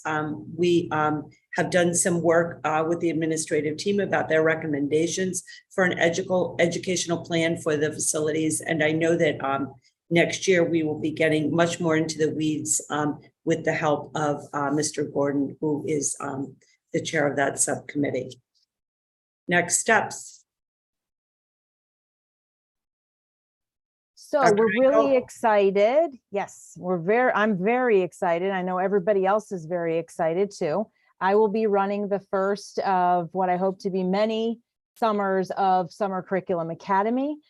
We will be, I hope that if you're able to go back and listen to the presentation by our curriculum instruction leaders, there was a lot of deep unpacking of what these action steps actually mean at the school level, right? A lot more context. And what you would have heard is that there was this through line across all the departments around curriculum revision, enhancement, and coherence. And so this will be the first opportunity that I will be able to really engage in. There are approximately 13 different teams across K-12 that will be coming together starting tomorrow. It's a 5-day consecutive curriculum camp. 7 different content areas will be working. We're going to ground our work around the Understanding by Design framework and the Universal Design for Learning with approximately 45 teachers. And that will really help elevate and enhance some of our action steps as we move into the next school year for some of our goals.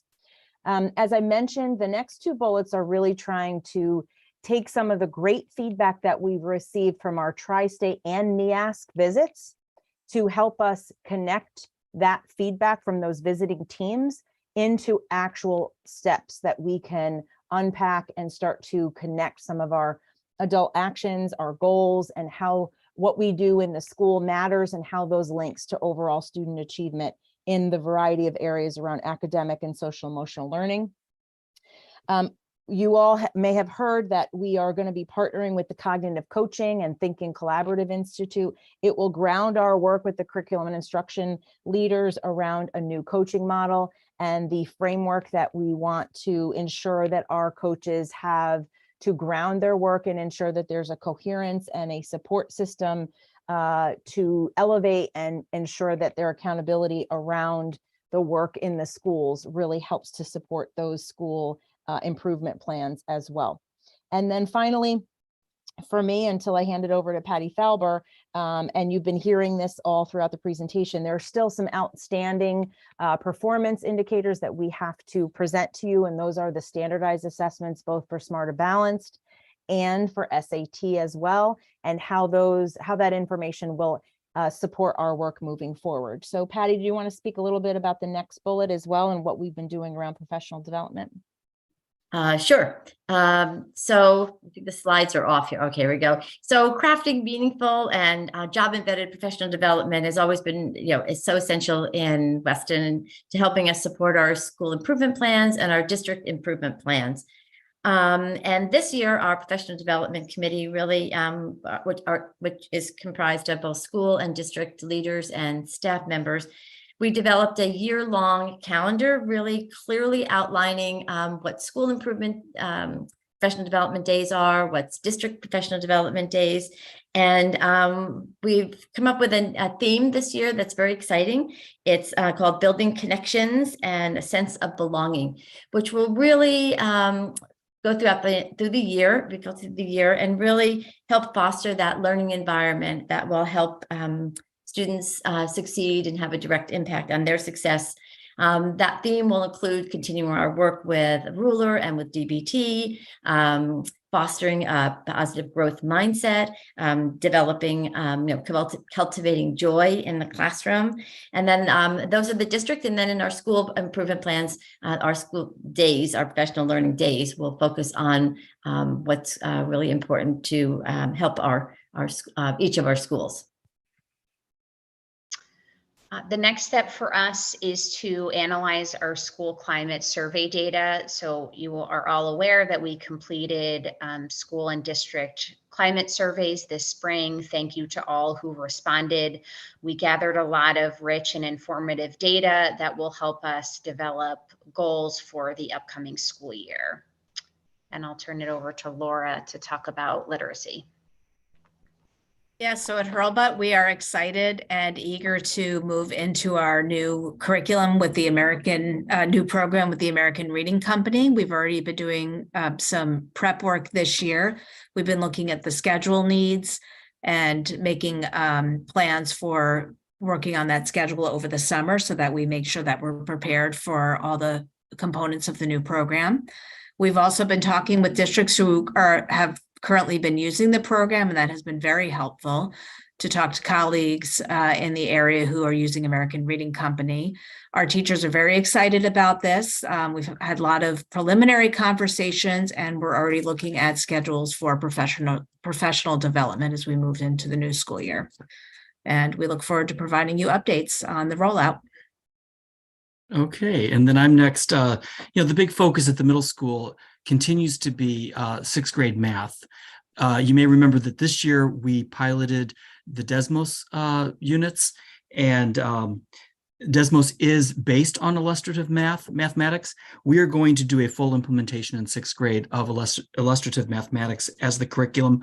The teachers are eager and really excited about the new materials, the training, and the support that we will be offering them throughout the year. We're really excited to work with our new curriculum instructional leader, John Dickman, and really focus on getting at that work in sixth grade mathematics.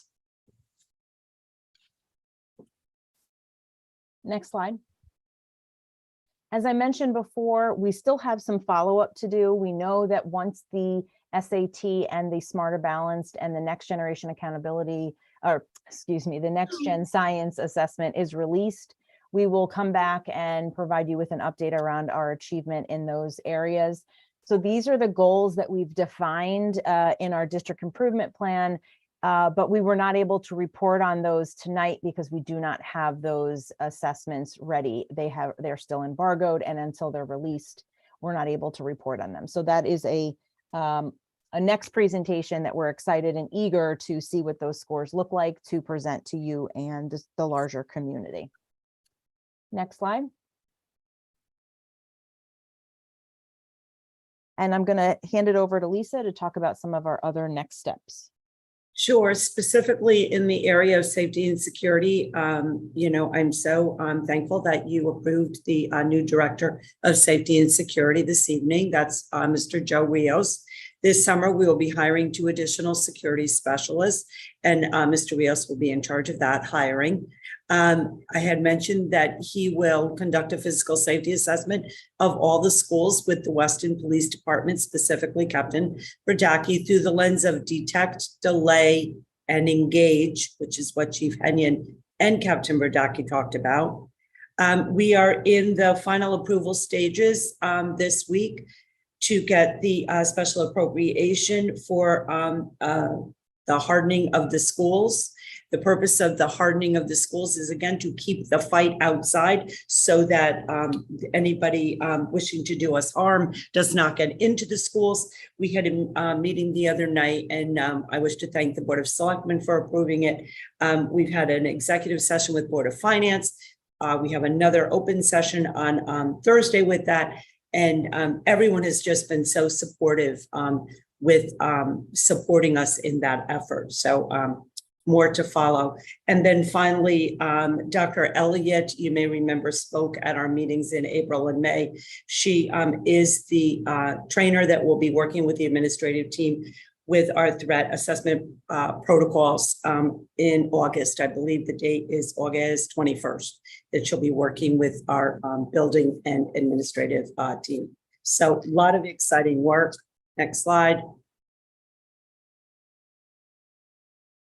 And it sort of all culminates here again, right? This is the lens by which we operate, the portrait of a graduate. So I'd like to thank Dr. Henkel and everyone that contributed, the principals, Director Edwards, Mr. Cross, Mr. DeVito, for participating in this presentation. I will be sending out in my June update, and the principals have their school updates. There will be links to this presentation, to the presentation, and the videos that took place at the curriculum subcommittee meeting, tonight's video. So if the public wishes to get into a little bit of a deeper dive, all of those links will be provided in the update that will go out. I believe Mrs. Saketa will send it out on Friday. Thank you.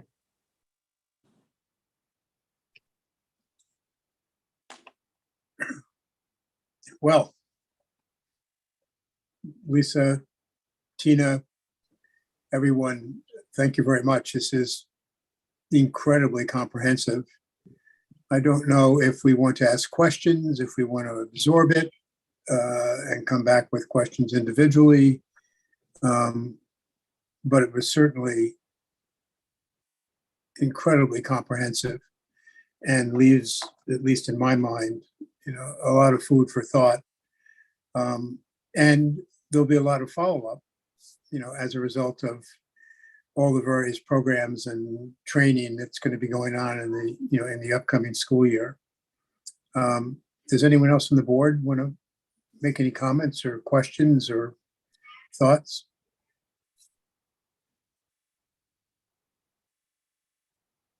Then I'll ask a question. There Thank you you. And this is for Tina. And she and I had a nice quick conversation before the curriculum review. And I wouldn't say this is a concern, but I think it'd be for our edification. We applied ESSER money to interventions. I think Melissa would say that's sort of return on academic investment, and we've adopted her terminology across the board. And I was wondering, A, is there a win in there somewhere? Did some intervention actually help meet our aspirations? But the toss of the coin is the other side is without that, or do we face some exposure and not being able to maintain a momentum? I'm not quite sure if we can answer that this evening, but that's sort of the gist of my question. Where were those monies applied, and Sure. what do we get for them? I'd like to start with answering that. I think that the focus, and again, this was prior to Dr. Henkel coming on board. This was my first year as second year as superintendent with the funding that we had allotted. I think a great deal of the funding was put into looking at specific interventions, looking at coming up with the SRBI process and all that. That being said, and then moving on to how to embed that in this new budget moving forward. That being said, I think a couple of things. I think that what we learned is that there has been some needs with regards to the curriculum, specifically in the areas of math and language arts. We're rolling out a brand new language arts program based on the science of reading, which will certainly reap benefits with that. Having coaches, full-time coaches, to be able to help those teachers at the elementary school, intermediate school, middle school, and high school to work with the children on that is different than this year. And that's why we thought it was important to restructure the funds within the operating budget to adjust that. I would hypothesize, if that's the right word, to say that all of these cusp kids are the ones that we have to push over now, especially, well, all of the students. But when you look at how close so many of them are, I would like to think that that was due to the efforts that we did this year. Now we're taking it to a whole nother level with the coaching, with the resources. We have a new math program in 6th grade, and we really have to look at how to help those teachers implement it with fidelity and strengthen that implementation next year. The difference between content to 5th and 6th is great. Looking at those resources and getting really into the weeds with that, and looking at using intervention as pullout as well as push-in is what our focus is going to be next year. So, we could have set, quite frankly, the goals a little bit lower, like Dr. Henkel pointed out, but I don't think we should do that. We should aim high and keep working towards those goals and supporting the teachers to get there. I think it wasn't going to be a easy fix this first year. I am very hopeful, but hope's not a strategy. We heard that for many years, that the action plan that we're coming up with for next year will really strengthen that with looking at people, where people are placed, who's implementing this, bringing in new people into these roles that are highly trained. I think we're really on the right track, David. It reminds me of years ago when we did the CAPT, now I'm really dating myself, at the high school. And we had set a goal for 95%. And people were like, you're never going to get to 95%. But the beauty of Weston is when you really look at the data and you look at the kids and you say, okay, these are our kids. These are the ones that need this. These are the ones that need that. And we just have to push them up. I really believe that we will get there. Dr. Henkel, anything to add there? I would agree wholeheartedly. I'm wondering, to Peter's question about some of that correlation between students receiving intervention and whether or not, we're progress monitoring, so to speak, right? The answer is we're not done with this work. probably heard in our action steps, we have a district committee around SRBI, and the state is transitioning its language from SRBI to MTSS. MTSS stands for Multi-Tiered Systems of Support. We are keeping aligned with that same language. We are one of 10 districts in the state that is piloting a Performance Matters database that is connected to CT SEDS. Tracy and I are collaborating on that work with a large group of teachers internally to revisit our MTSS/SRBI handbook. What interventions do we currently have, excuse me, in mathematics and reading? And more importantly, what are the systems and structures that we have in place to monitor progress, to identify students that really need intervention early, right? This is supposed to be an early intervention process so that it reduces the number of referrals for special education. And so that is still in progress. You're going to see that through line again moving into next school year. We've just scratched the surface with this work, and we've just begin the planning phases between the district and the state and the resources that are available to us for free. That is why we're excited for some of the work, but we're not done. We just started the work. There's also something that I want to add, and I'm going to ask Mr. Doak to speak to it. You know, this is the first year that we really looked at, and it goes to, you know, we did the NWEA testing. I am very interested in seeing what the SBA tests say as well. You know, we have to keep triangulating that data, as well as student performance within the classroom, because, you know, when you say that you're going to test every student in NWEA 3 times a year, is prior, remember, it was progress monitoring. There is also an element of test fatigue with that last NWEA. Mr. Doak saw it. The best thing we're doing is having very frank conversations about this. Mr. Doak, would you like to speak to that? Yeah, I just want to share, because I've been having, the end of the year conferences with teachers. That was a common theme that kept coming back up, because teachers were very aware of the fact that these students get tested for the NWEA 3 times. That's 3 times in math, three times in ELA, and it's not just one day. Sometimes it's multiple sessions, because there really isn't a time limit on these assessments. Students are taking them until they finish. And so the teachers were asking students to do some reflections after the test, because they get this feedback almost immediately. These NWEA assessments, we don't have to wait for the scores to come back. And so the students can see how they did. They can see whether or not they met their growth target.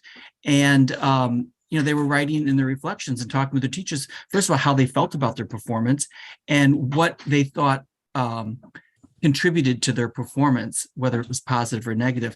And so many of them were just very honest. And they said, you know what, I was burnt out. I was tired. I didn't care at this point in the year, because these last spring assessments for the NWEA were the last assessments they took after the SBA and even our next generation science standards that the 8th grade students took. So it was a lot of testing. I have to admit, it was a lot of testing for the students.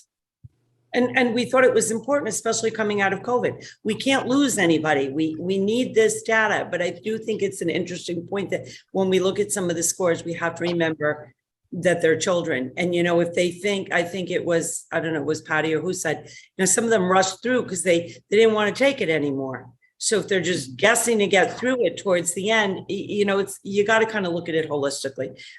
In September, we will present on the SBA, which will, I think will kind of complete the picture.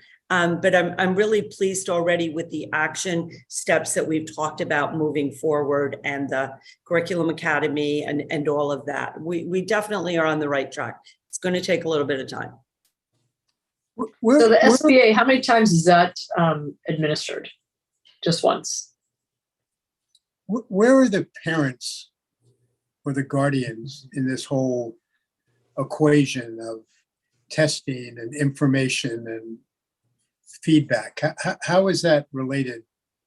Or how are the parents made aware of all of this? Dr. Henkel or one of the, I can give it a, Patty or Laura want to talk? Let me start, and then you guys can, and you guys can definitely chime in. So as the district test coordinator, it is my responsibility to ensure that there is a streamlined communication between all of the standardized assessments that the state provides or expects from districts. And then we also provide a layer of communication to parents around communication for test implementation in the fall, the winter, and the spring. And then when those reports are completed for students, we send them home, or this year we sent them home in the fall and in the spring. And there was a parent letter home notifying them that their student reports would be mailed by June 30th, once all the reports are printed and mailed.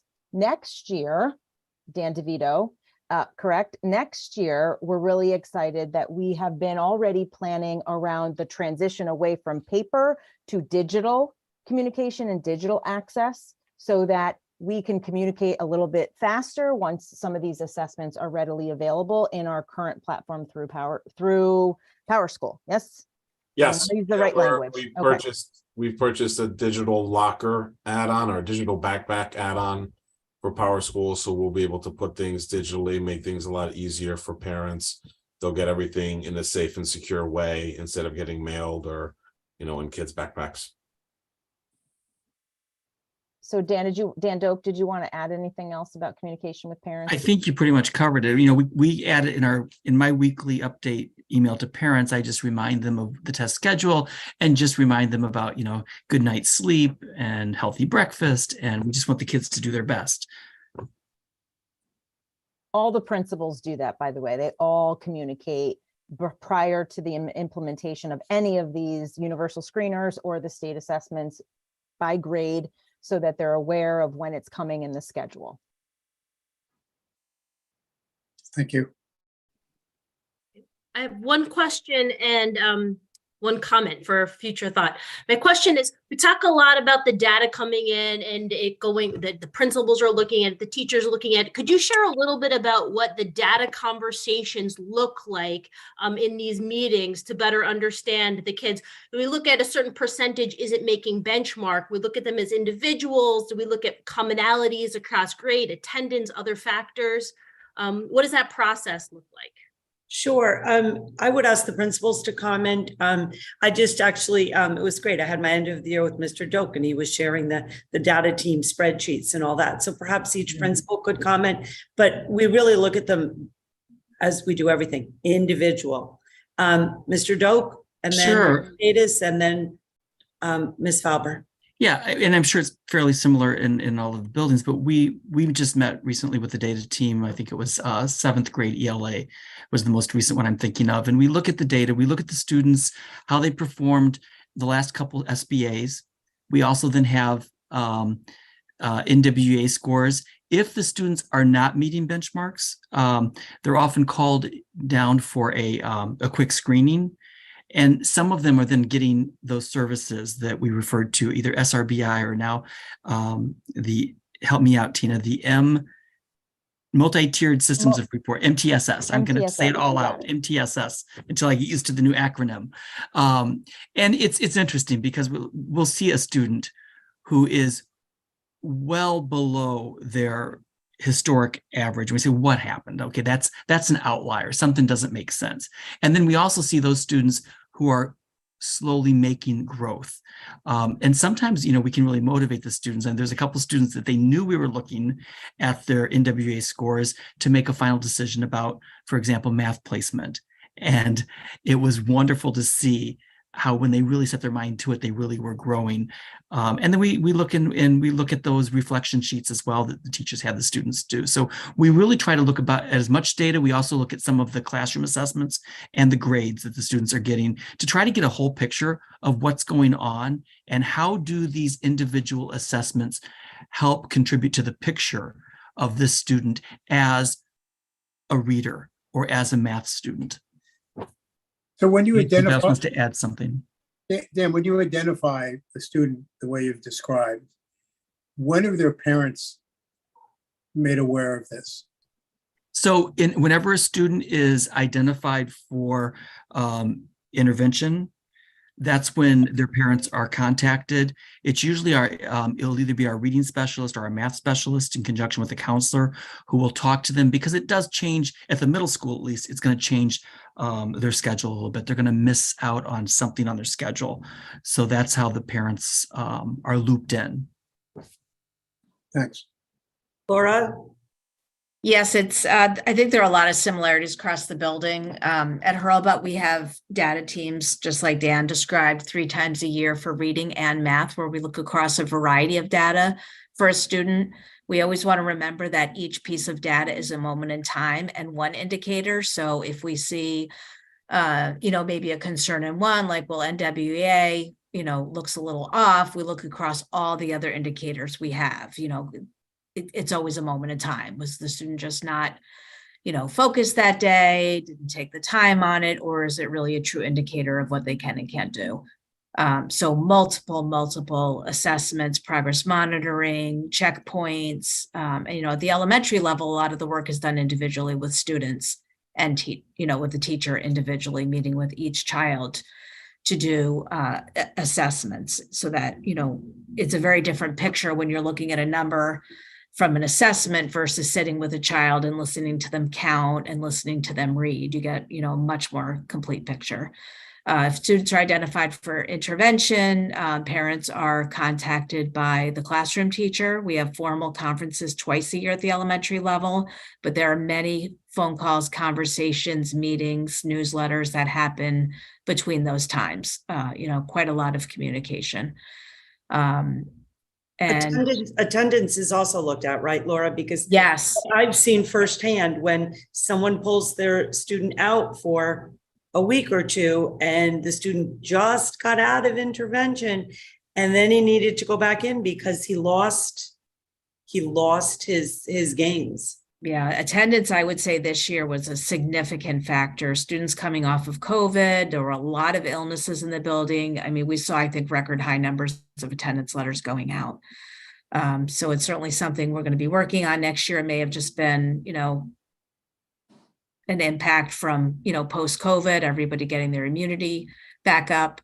But we had quite a few students miss quite a lot of school. So, which makes me even more proud of the achievements that you saw in the data, because that wasn't even with children in school all the time. We also track the tardies, the early dismissals. We try to address that. Students may have an intervention first thing in the morning. If they're arriving late to school, they're missing those services. So those data conversations happen constantly, formal meetings, school-wide, content-wide, teachers look at them. They have their own spreadsheets that they track across units. And it's a lot. It's a tremendous amount of information about each child. So we do look at students comprehensively, and also their social emotional well-being, which is, it's not a number on a test, but it's a very important conversation we have. We have our core team meetings every week where we're keeping track of students, talking about students, making sure we have eyes and connections to every child in the building. Patty, do you have anything more to add?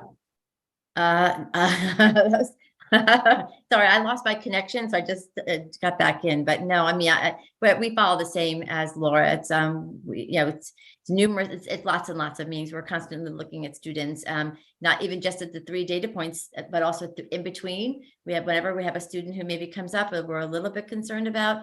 We look at multiple measures constantly, so that it's just not one big assessment. It's and the social emotional is really big, and attendance is really big as well. So we look at all of those factors when we're looking at helping students.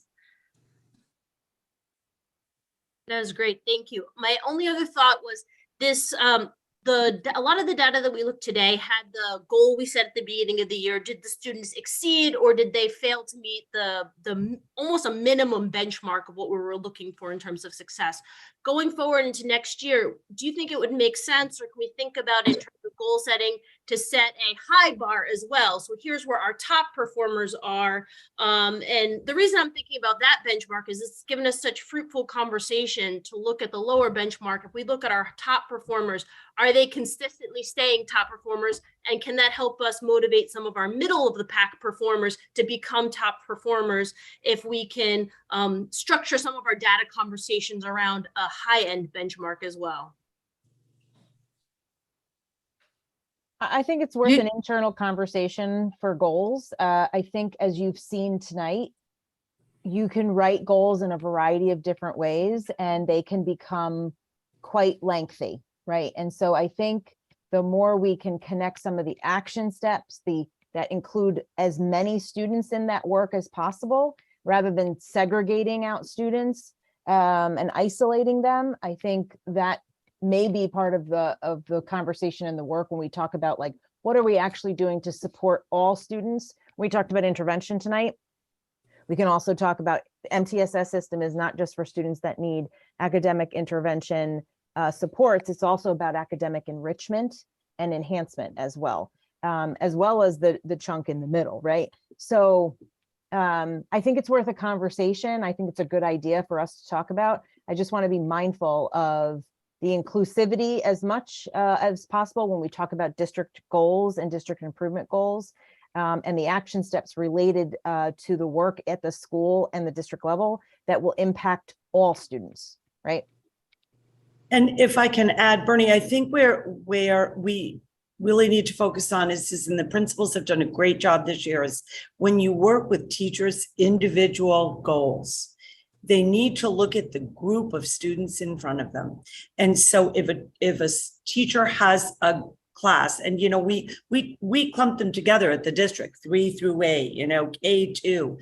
But when you look at what's the target for 4th grade, and then the teacher can look at, okay, these are my students in 4th grade, and this is the results from last year. And I'm going to look at that subgroup because I have a lot of students in my particular cohort that are very high. What are they going to do? So at the individual teacher level is where we can push that focus, and our teachers are becoming much more adept at being able to analyze and look at the data because of, quite frankly, all the licenses we got with Tableau and the work that Dan DeVito did with them. So now they have access to that and they can say, you know what, my subgroup is going to be this, the ones that me, how can we push them forward? While some other teacher might have a subgroup of students that I've really got to look at the cusp kids and how to push them forward. And if I could just add one piece, I don't want to keep going at this, but one of the action steps that we worked really hard on, and if I know you came to the academic year in review, was around student goal setting, that accountability from the student perspective to make their own individual goals and action plans relative to pushing themselves and ensuring that they are really taking ownership of their learning. They receive these achievement scores. Dan talked about, I was fatigued and the assessment in this part, but a lot of the work between the departments that we want to continue next year and that idea of professional development around the sense of belonging is how do the students' voice and how does their engagement relate to their own accountability around their learning? And that comes with student goal setting.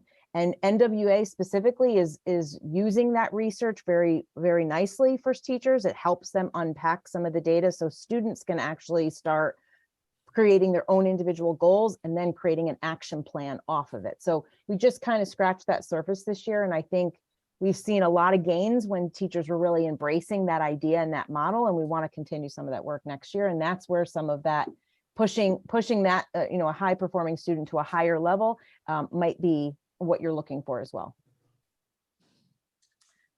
So along those lines, I have to be honest. First of all, you guys did a great job presenting the information, but and I know that there's been a tremendous amount of work this year that's gone into these scores, but at the same time, from a top level, I would be less than honest if I didn't say that I'm disappointed that we didn't make more of the goals that we had originally put out for ourselves. Right. That being said, Lisa, to your point, I think that we're kind of mid-stride, and I'm looking forward to seeing what the impact of the curriculum instructional leaders are going to have, hopefully in next year's performance. And yes, Lisa, I think that you do aim high, and we absolutely should aim high in this district without a question. But I guess one of the things that's kind of missing for me right now would be a comparison of where we are this year compared to last year. Because I personally would like to see if we've had improvement, if we haven't had improvement, and find out, you guys are taking this data and you're cutting it up 6 ways till next Tuesday without a doubt. But just from a top level, I'm curious as to how we track compared to last year, because I do think that, it, again, mid stride, I think next year is going to be the ultimate, oh, wow, either we have or haven't done this kind of thing. But I'm curious as to that information. So we are too. We always reflect on and are eager to see our comparative numbers. And so just to make sure we're all aware, next to each goal in parentheses is where we were last year. Okay. So that is what we based last year's, or I shouldn't say last year. That's where we based our beginning year district improvement plan goals. It was based on that number in the parentheses from last year's performance. So the number in parentheses is where we, number in parentheses is 2022. where, right, that's where we were last year at the end of the year. So that's a year over year. Okay. Yes, All ma'am. right. So I'll go back and Yes, take a ma'am. look at the presentation and so I can I mean, understand. there's a lot of text, right? A lot of goals, a lot of text. Yeah, I didn't see that. And I that's just one of those things that while I was looking at it, I really wanted to kind of know. So yeah, I mean, I think that we've got work to do still. Last year we said we had work to do, and I think that we still have a lot of work to do. And I think that we've got a great team in place now, which is half the battle. I think we've got a great team in place, and we are working towards getting exactly what we want, which is, to be that top performing or maintain and improve in the top performing status as far as our district is concerned. So, all right. And one thing Thanks. I want to add, Sharon, is last year, we didn't set a goal for our subgroup of special education students. And it was under the direction of Ms. Edwards that had been pushing, we need to do this. We need to do this, that we did it this past year. And, when you do that, there is also a level of transparency and courage by kind of putting it out there and saying, this is where we need to work and look at it. So I really want to thank Tracy for pushing us in the direction of, we have to set these goals for the subgroups. We have to look at our students with special needs. How can we serve them better? And so, I really believe that little by small, we're going to see great results. I agree. And you know what, Tracy, one of the things I noticed was that in the students with special needs area, I thought that the results were impressive there. So I think that you and your team did a really good job there. My question though is, when we are defining students with disabilities, these are not students who are on 504s, or are they students on 504s, or is it IEPs? How is it we define a student with a disability? Dan, you're going to tell me if I'm wrong, but I believe the way that this data is sorted is IEP students. Okay. All right. That was my curiosity. That was my question. So. And should we anticipate an update mid-year this upcoming academic year? We're going to update in September with the SBA scores. We'll do a short presentation on kind of that. At the same time, we have already been working on our district improvement plans and our school improvement plans with the presentation where the SILs talked about next steps, all of that. So in September, we'll have both to present for you. Okay. Then we'll do it again mid-year, and then we'll do it in the spring. And all of this is posted on the website under district improvement plans and goals. So please, for the public, click on it and you can see it. I'll chime in with a question if I can. So coming at this from a little bit of a different perspective than Sharon just brought up, which is a fair point. I actually don't feel discouraged by the results that I looked at, nor necessarily encouraged. That sounds like a very neutral thing to say. What I mean by it is this: reflecting back to Dan's point about test fatigue, there is a real concern here where you begin to fall into kind of a perverse incentives loop where we end up teaching towards a test to get results that look positive. So we try to improve our test scores. And just as someone looking at this data, what I find the most interesting, the most compelling is when you are able to paint a completest picture of possible of how the students are doing. So just to shout out that even though you're giving these very comprehensive reports, it's helpful. But whenever you can paint an even more complete picture of the full scope of the student, that helps the most. Because it's true, Dan, if we're doing 4 tests a year, I mean, not to get too random and personal with it, but I'll just share it because it is an interesting data point. My daughter actually came home. She's in 2nd grade. She came home and she talks about, she's like, oh God, we did the NWEA test in this week, and sort of moaning about it. And I kind of laugh and chuckle because, you know, like whatever, that's been her week. That was her reality. At the same time, we should be trying to make sure that whatever we're measuring is in fact reflective of the excellence that we're shooting for. And I can only make the response because as I watch all these slides go by with lots and lots of material, I see impressive language like illustrative math, and I see these sort of test scores and bar graphs, but it's so much more helpful if we get a sense of how this is actually impacting the student on the whole. So anything that you can share with us along those lines helps us be better partners with this, so that we're not all just looking at like incremental statistical numbers on a chart, which I think can be pretty limiting. Anyway, just my reaction to you know, the last very informative 2 hours or so. I'm sorry, I cut myself off short. I do have a follow-up question to that, which is one question for Dr. Henkel, kind of to that point of assessments. One thing I was confused by, I thought that the Fountas and Pinnell leveled reading evaluation, maybe controversial is too big of a word to put on, but that's like a little bit discredited in terms of being a really great snapshot. And I'm confused as to why we're still using that if we're transitioning to the give me the name, you know, American Reading Company. There you go. Exactly. Yes. So can you give me a little detail on that? Sure. So you are spot on. The state of Connecticut provided a list of approved universal screening assessments. DIBELS 8 is one of them. And we are adopting that, and actually trained our staff K-2 this past Friday, right, Laura? To ensure that they were ready and prepared for the fall administration already. Fountas and Pinnell is an assessment that many districts have used over the years to unpack some of the pieces of reading ability and the skills related to reading. And many schools like it because it's able to sit one-on-one with a child and have them read to them. And then it helps them understand, based on all these pieces of reading, comprehension, fluency, accuracy, you know, individual sounds and blends, you know, how are they reading according to a specific text level based on their grade. We are, as a district, looking to the whole conversation about assessments and assessment fatigue.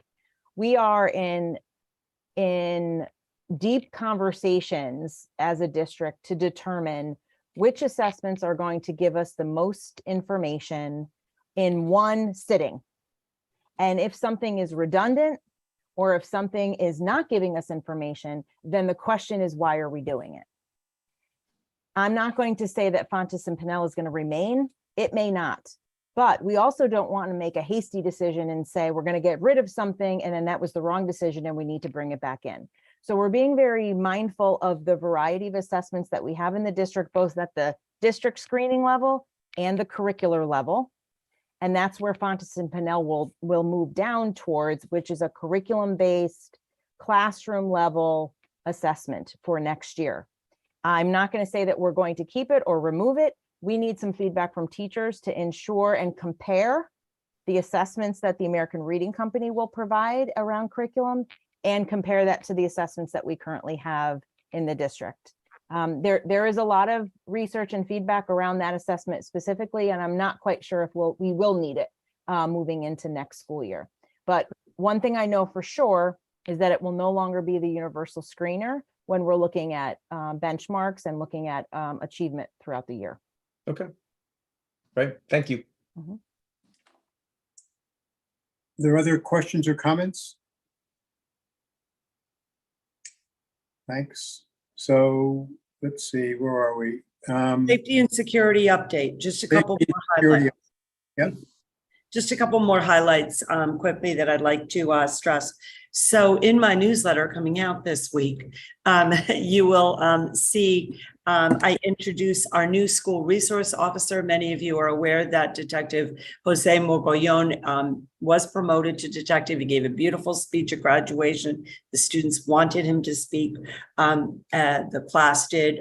He has been with me since the beginning of the SRO program, and I'm really happy to introduce John I'm going to mispronounce his name, Marsili, who will be our new SRO, joining Officer Kim. So that's a change next year for the safety and security. You heard about Mr. Rios, our new district security supervisor, and the plans this summer that are going to happen, which I think is important.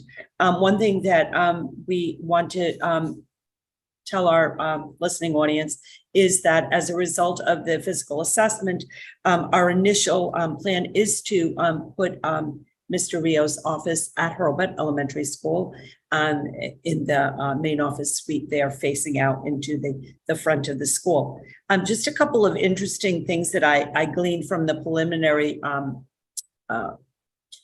looking at the survey data, if you will. And I was especially interested as it relates to safety and security, what the parents thought. And I am very pleased to say that regarding the question, parents feel the school is physically safe. All or most of the time, over 90% of the parents said yes. So that's, that I think is very comforting, that they do feel a sense of physical safety. Students talking about, how they feel wanting to come to school. They like coming to school, again, between 88 and 94% across the district. That's really positive. And a clear majority of the staff feel like they are part of the school community. So those are just a couple of the highlights. We'll get into looking at it more over the summer and, looking at that data as it relates to our school improvement plans and the whole, not only the physical safety, but also the social emotional piece that we're looking at. I'm trying to think what else. I think that's it for the safety and security. I don't know if anybody has any questions between the next steps in the presentation and what I just shared with you. I just think it's important to reiterate that we've listened to the community. We have engaged our police department, who for a very small town are incredibly qualified, between the chief and the captain. And we have asked for a $350,000 supplemental appropriation. The proceeds will be used to harden the perimeter, among other things. We can't go into detail, obviously. Keep the fight outside. But we will be making significant security upgrades to all the schools in one form or another, but in particular to Hurlbut and to WIS. And you've heard this evening what we've hired, for those of us who've had the opportunity to meet Joe, an incredibly qualified individual in a managerial position. And he will be very much engaged in hiring the two new security professionals that will be that'll be in the school. So so I think as a board, we're quite pleased with all the activities that that have taken place, and I'm sure it won't be the last thing that we do. But I do know from my interactions with everyone on the board and with Lisa and her team and with the chief and the captain, one comes away with, this is a well thought out plan that will be well executed. Yeah, I really think that, Stephen. And one of the things that impressed me about Mr. Rios during the process was that he spoke specifically about the importance of the adults, not the security specialists, but the adults, all of the adults in the building being well-trained and understanding their role in it. And, that kind of training that he can provide and that reassurance and explanation, all that is so critical. And to be perfectly frank, it doesn't cost anything. We were discussing during one of the breaks, just the arrows that exist on all the doorknobs now, pointing in the direction of how to lock the doors. And Dan Doak is shaking his head. And, Officer Kim went around and put them on. But I got to give a shout out to my assistant, Jody, who she was the first one to put those arrows on years ago when she was in a office and said, I got to make sure I know how to shut that door and lock it. All it cost was a magic marker. So the more people can step up and as a collective responsibility, take ownership of this and really work to protect our staff and students, I think that it's important. I shared today with the staff, it was our last day. I told them about the position that we're moving forward. I wanted them to know that we are going to be doing these physical safety assessments. They want to know how they can help. They want to know how they can prepare themselves and be the best they can be for Weston students. So I do think that it's, we're at a really good place here. And so Mr. Rios understands what we're about, the number of officers, the street, the location, proximity, all of that. And I'm confident that he will be able to help us with this work. And just one final thought on Mr. Rios. Let's one not forget where he spent his career, in what town, and what he will bring to this community, given his experience as a captain in the Newtown Police Department during one of the worst periods in anyone's lives. And I think he'll add a lot to the discussion going forward. Shall we move on to pupil personnel and services and special education, Tracy? Sure. Just a couple of updates for tonight. I just wanted to say a thank you to the PPS staff. We concluded a very successful school year. I truly appreciate everyone's efforts. I think you saw some of those amazing updates in healthy learning environments and also that academic performance. So we're incredibly proud of the work that's been accomplished by the department this school year. We are very much looking forward to extended school year that begins for select students on July 3rd. We will be at WIS this summer. Families should have schedules at this point. Transportation information will be forthcoming. If you have questions, please feel free to reach out to me or Amy or Patty Morrow. Also on July 3rd, our full PPS administrative team will officially be in place. Ben Newman, our new assistant director of PPS at the high school, has been working with both me and Patty Roscoe regularly over the last couple of weeks. We are working very hard to ensure a smooth transition for our high school students, and I'm confident that we will accomplish that. And then finally, as we look ahead to next year, we had our every other month parent meetings. I intend to continue that next school year. So if families have topics that they're interested in hearing more about, I would be happy to receive and consider that information. So feel free to contact me directly. And that's it for tonight. Questions for Tracy? Phil? Okay, so for the period ended May, we are looking at a projected surplus of approximately $495,000, primarily comprised of savings in salaries, and we have we're slightly over budget in benefits, primarily due to being slightly over in the sick bank line. But just as a point of reference, salary savings is also used to offset that line. We do have some savings in professional services. We're slightly over in equipment, and for revenues, we're slightly above budget, and that is primarily driven by an increase in the excess cost reimbursement.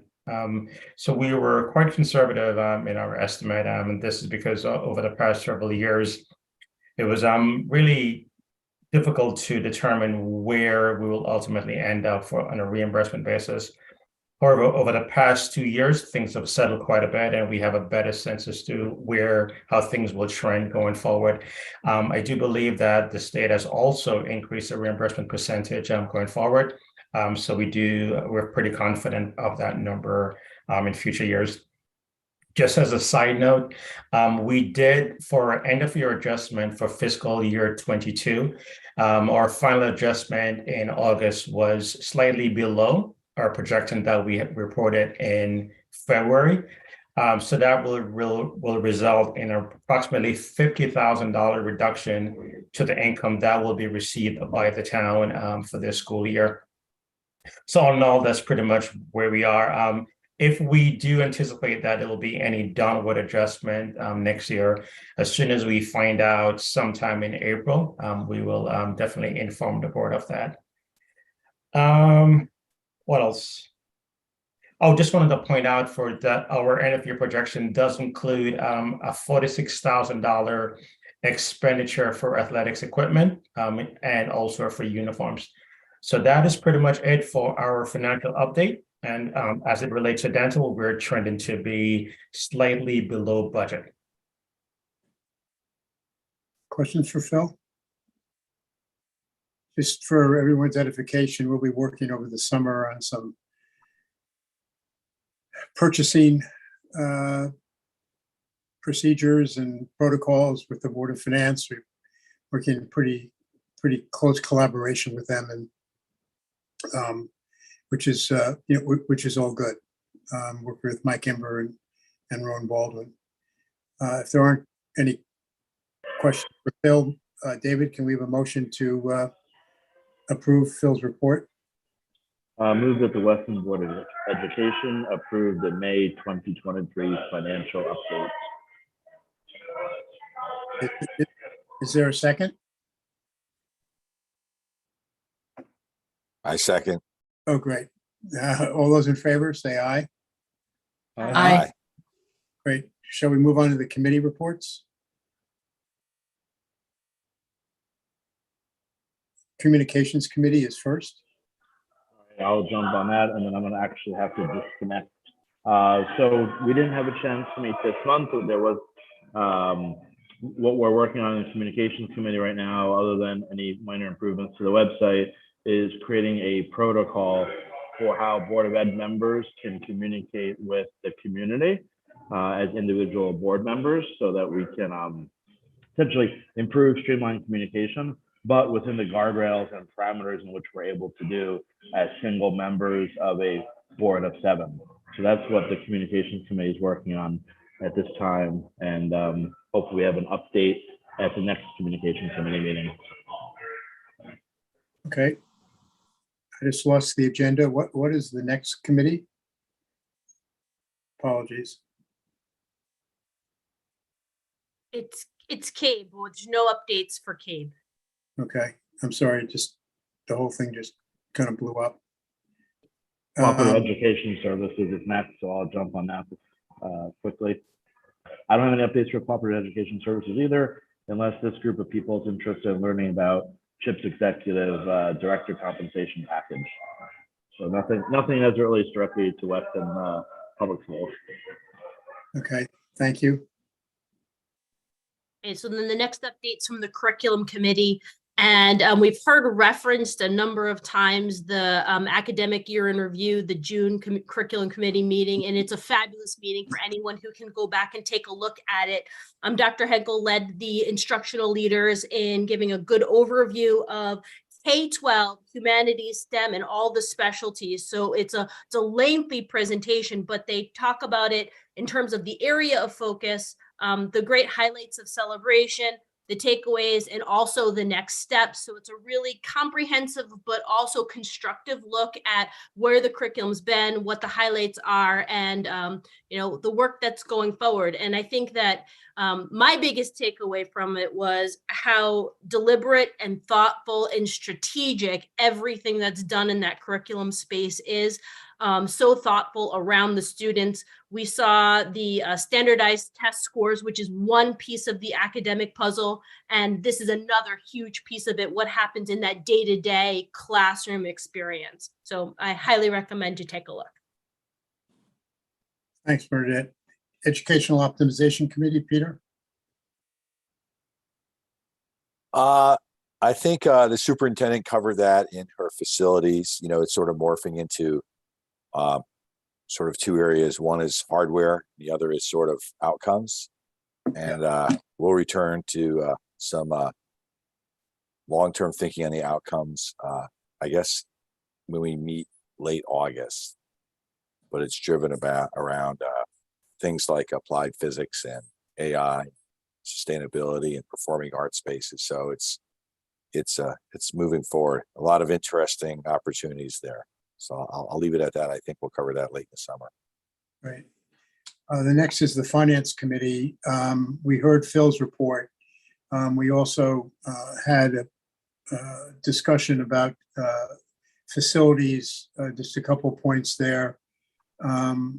Most importantly, during the recent issue with air quality, Mike went through how the schools dealt with that by closing the fresh air systems and checking all the filters on the tops of on the roofs of the schools, and the fact that those filters were changed 4 times a year. So it was quite comprehensive. He also mentioned that the work on the track at the high school has been postponed, and it will be completed. It will be completed in the summer of 2024, in advance of the football season. Can I have a motion to accept the minutes of the Finance Committee, David? Yep, one moment. There won't be a no. motion for that. Those are just for reference. All of those are Oh. approved during your actual minutes. Thank you, Jody. You're very Thank you, Jody. welcome. I thought I messed up big No. time someplace. Okay. Those are only reference for you. I was doing so well. I know Yeah. you were. I was very impressed. Got way into the meeting. Negotiations Committee? Lisa, I don't think we've negotiated anything. We've approved all the contracts and we're moving forward, and we have 3-year agreements in place. I should note that if you read the newspapers, maybe Tina, you're probably closer to it than anyone, but Norwalk did exactly the same thing we did in terms of moving into a private health plan. And it saved the district a considerable amount of money, the same reason that we did it ourselves. The Policy Committee, I think we reviewed the policies that we discussed during that meeting, Sharon. Yep. And then lastly, WEF. Yeah, that's me. They basically have been winding down for the year. They've welcomed a couple of new board members at WEF, and they distributed awards to some students and also some of the staff members for a job well done. So it's been a busy spring. Great. And the next item on the agenda is our next meeting will be September 18th, 2023.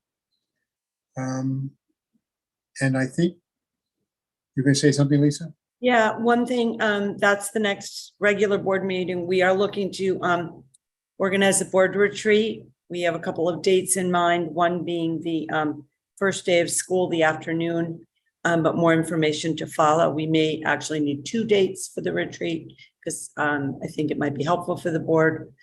So we'll be in touch regarding that and finding a mutually convenient time. Great.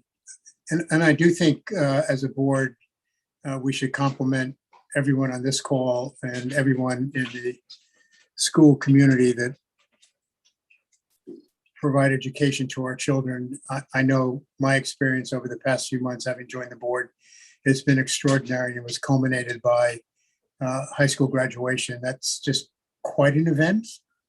But it was preceded by the middle school moving up ceremony, which was equally, no pun intended, moving. The maturity of the children in Westport or Weston is just extraordinary, just extraordinary. It was just 2 days I went home thinking, wow, I'm just so happy that I'm part of this community. Smiles on their faces were just infectious. And, those of us that are at high school graduation, I think, you could just see it with the students, you could see it with the parents and everyone that attended. And it was just a great way to end the year. I'm just going to say on behalf of Bernier and I thought Wish was pretty nice too. Yes, That it was was. pretty, That that one. was pretty cool that they all Yeah. sang together. Yeah, yeah. And it's- I love this new tradition. I think that we're starting at the walkthrough. I think that is such a phenomenal thing. And the fact that we didn't do it until now is like, I'm shocked, but I love this. I hope that this becomes a longstanding tradition. We did it once before COVID. Oh, really? We but, did. Megan Lisa Ward took it Lisa to did it. another level. Yeah. We did used I to do it love it. pre-COVID. I love that. I think it's so great to have the kids go back like that. That was the best for me, absolute best. I think I flooded Instagram with photos, absolutely the best. It's great. Well, thank you. Can I have a motion to adjourn unless there's anything else? And David isn't here, so I'm going to make a motion to adjourn. Is there- All Yeah, those- right here. You stole my thunder. all right. Well, you can do it. We'll rescind that one. You can do that. You can do it. No, all those in favor? Aye. Great. Have a great summer, everybody. Thanks. You too. Thank you. Bye-bye. Bye-bye.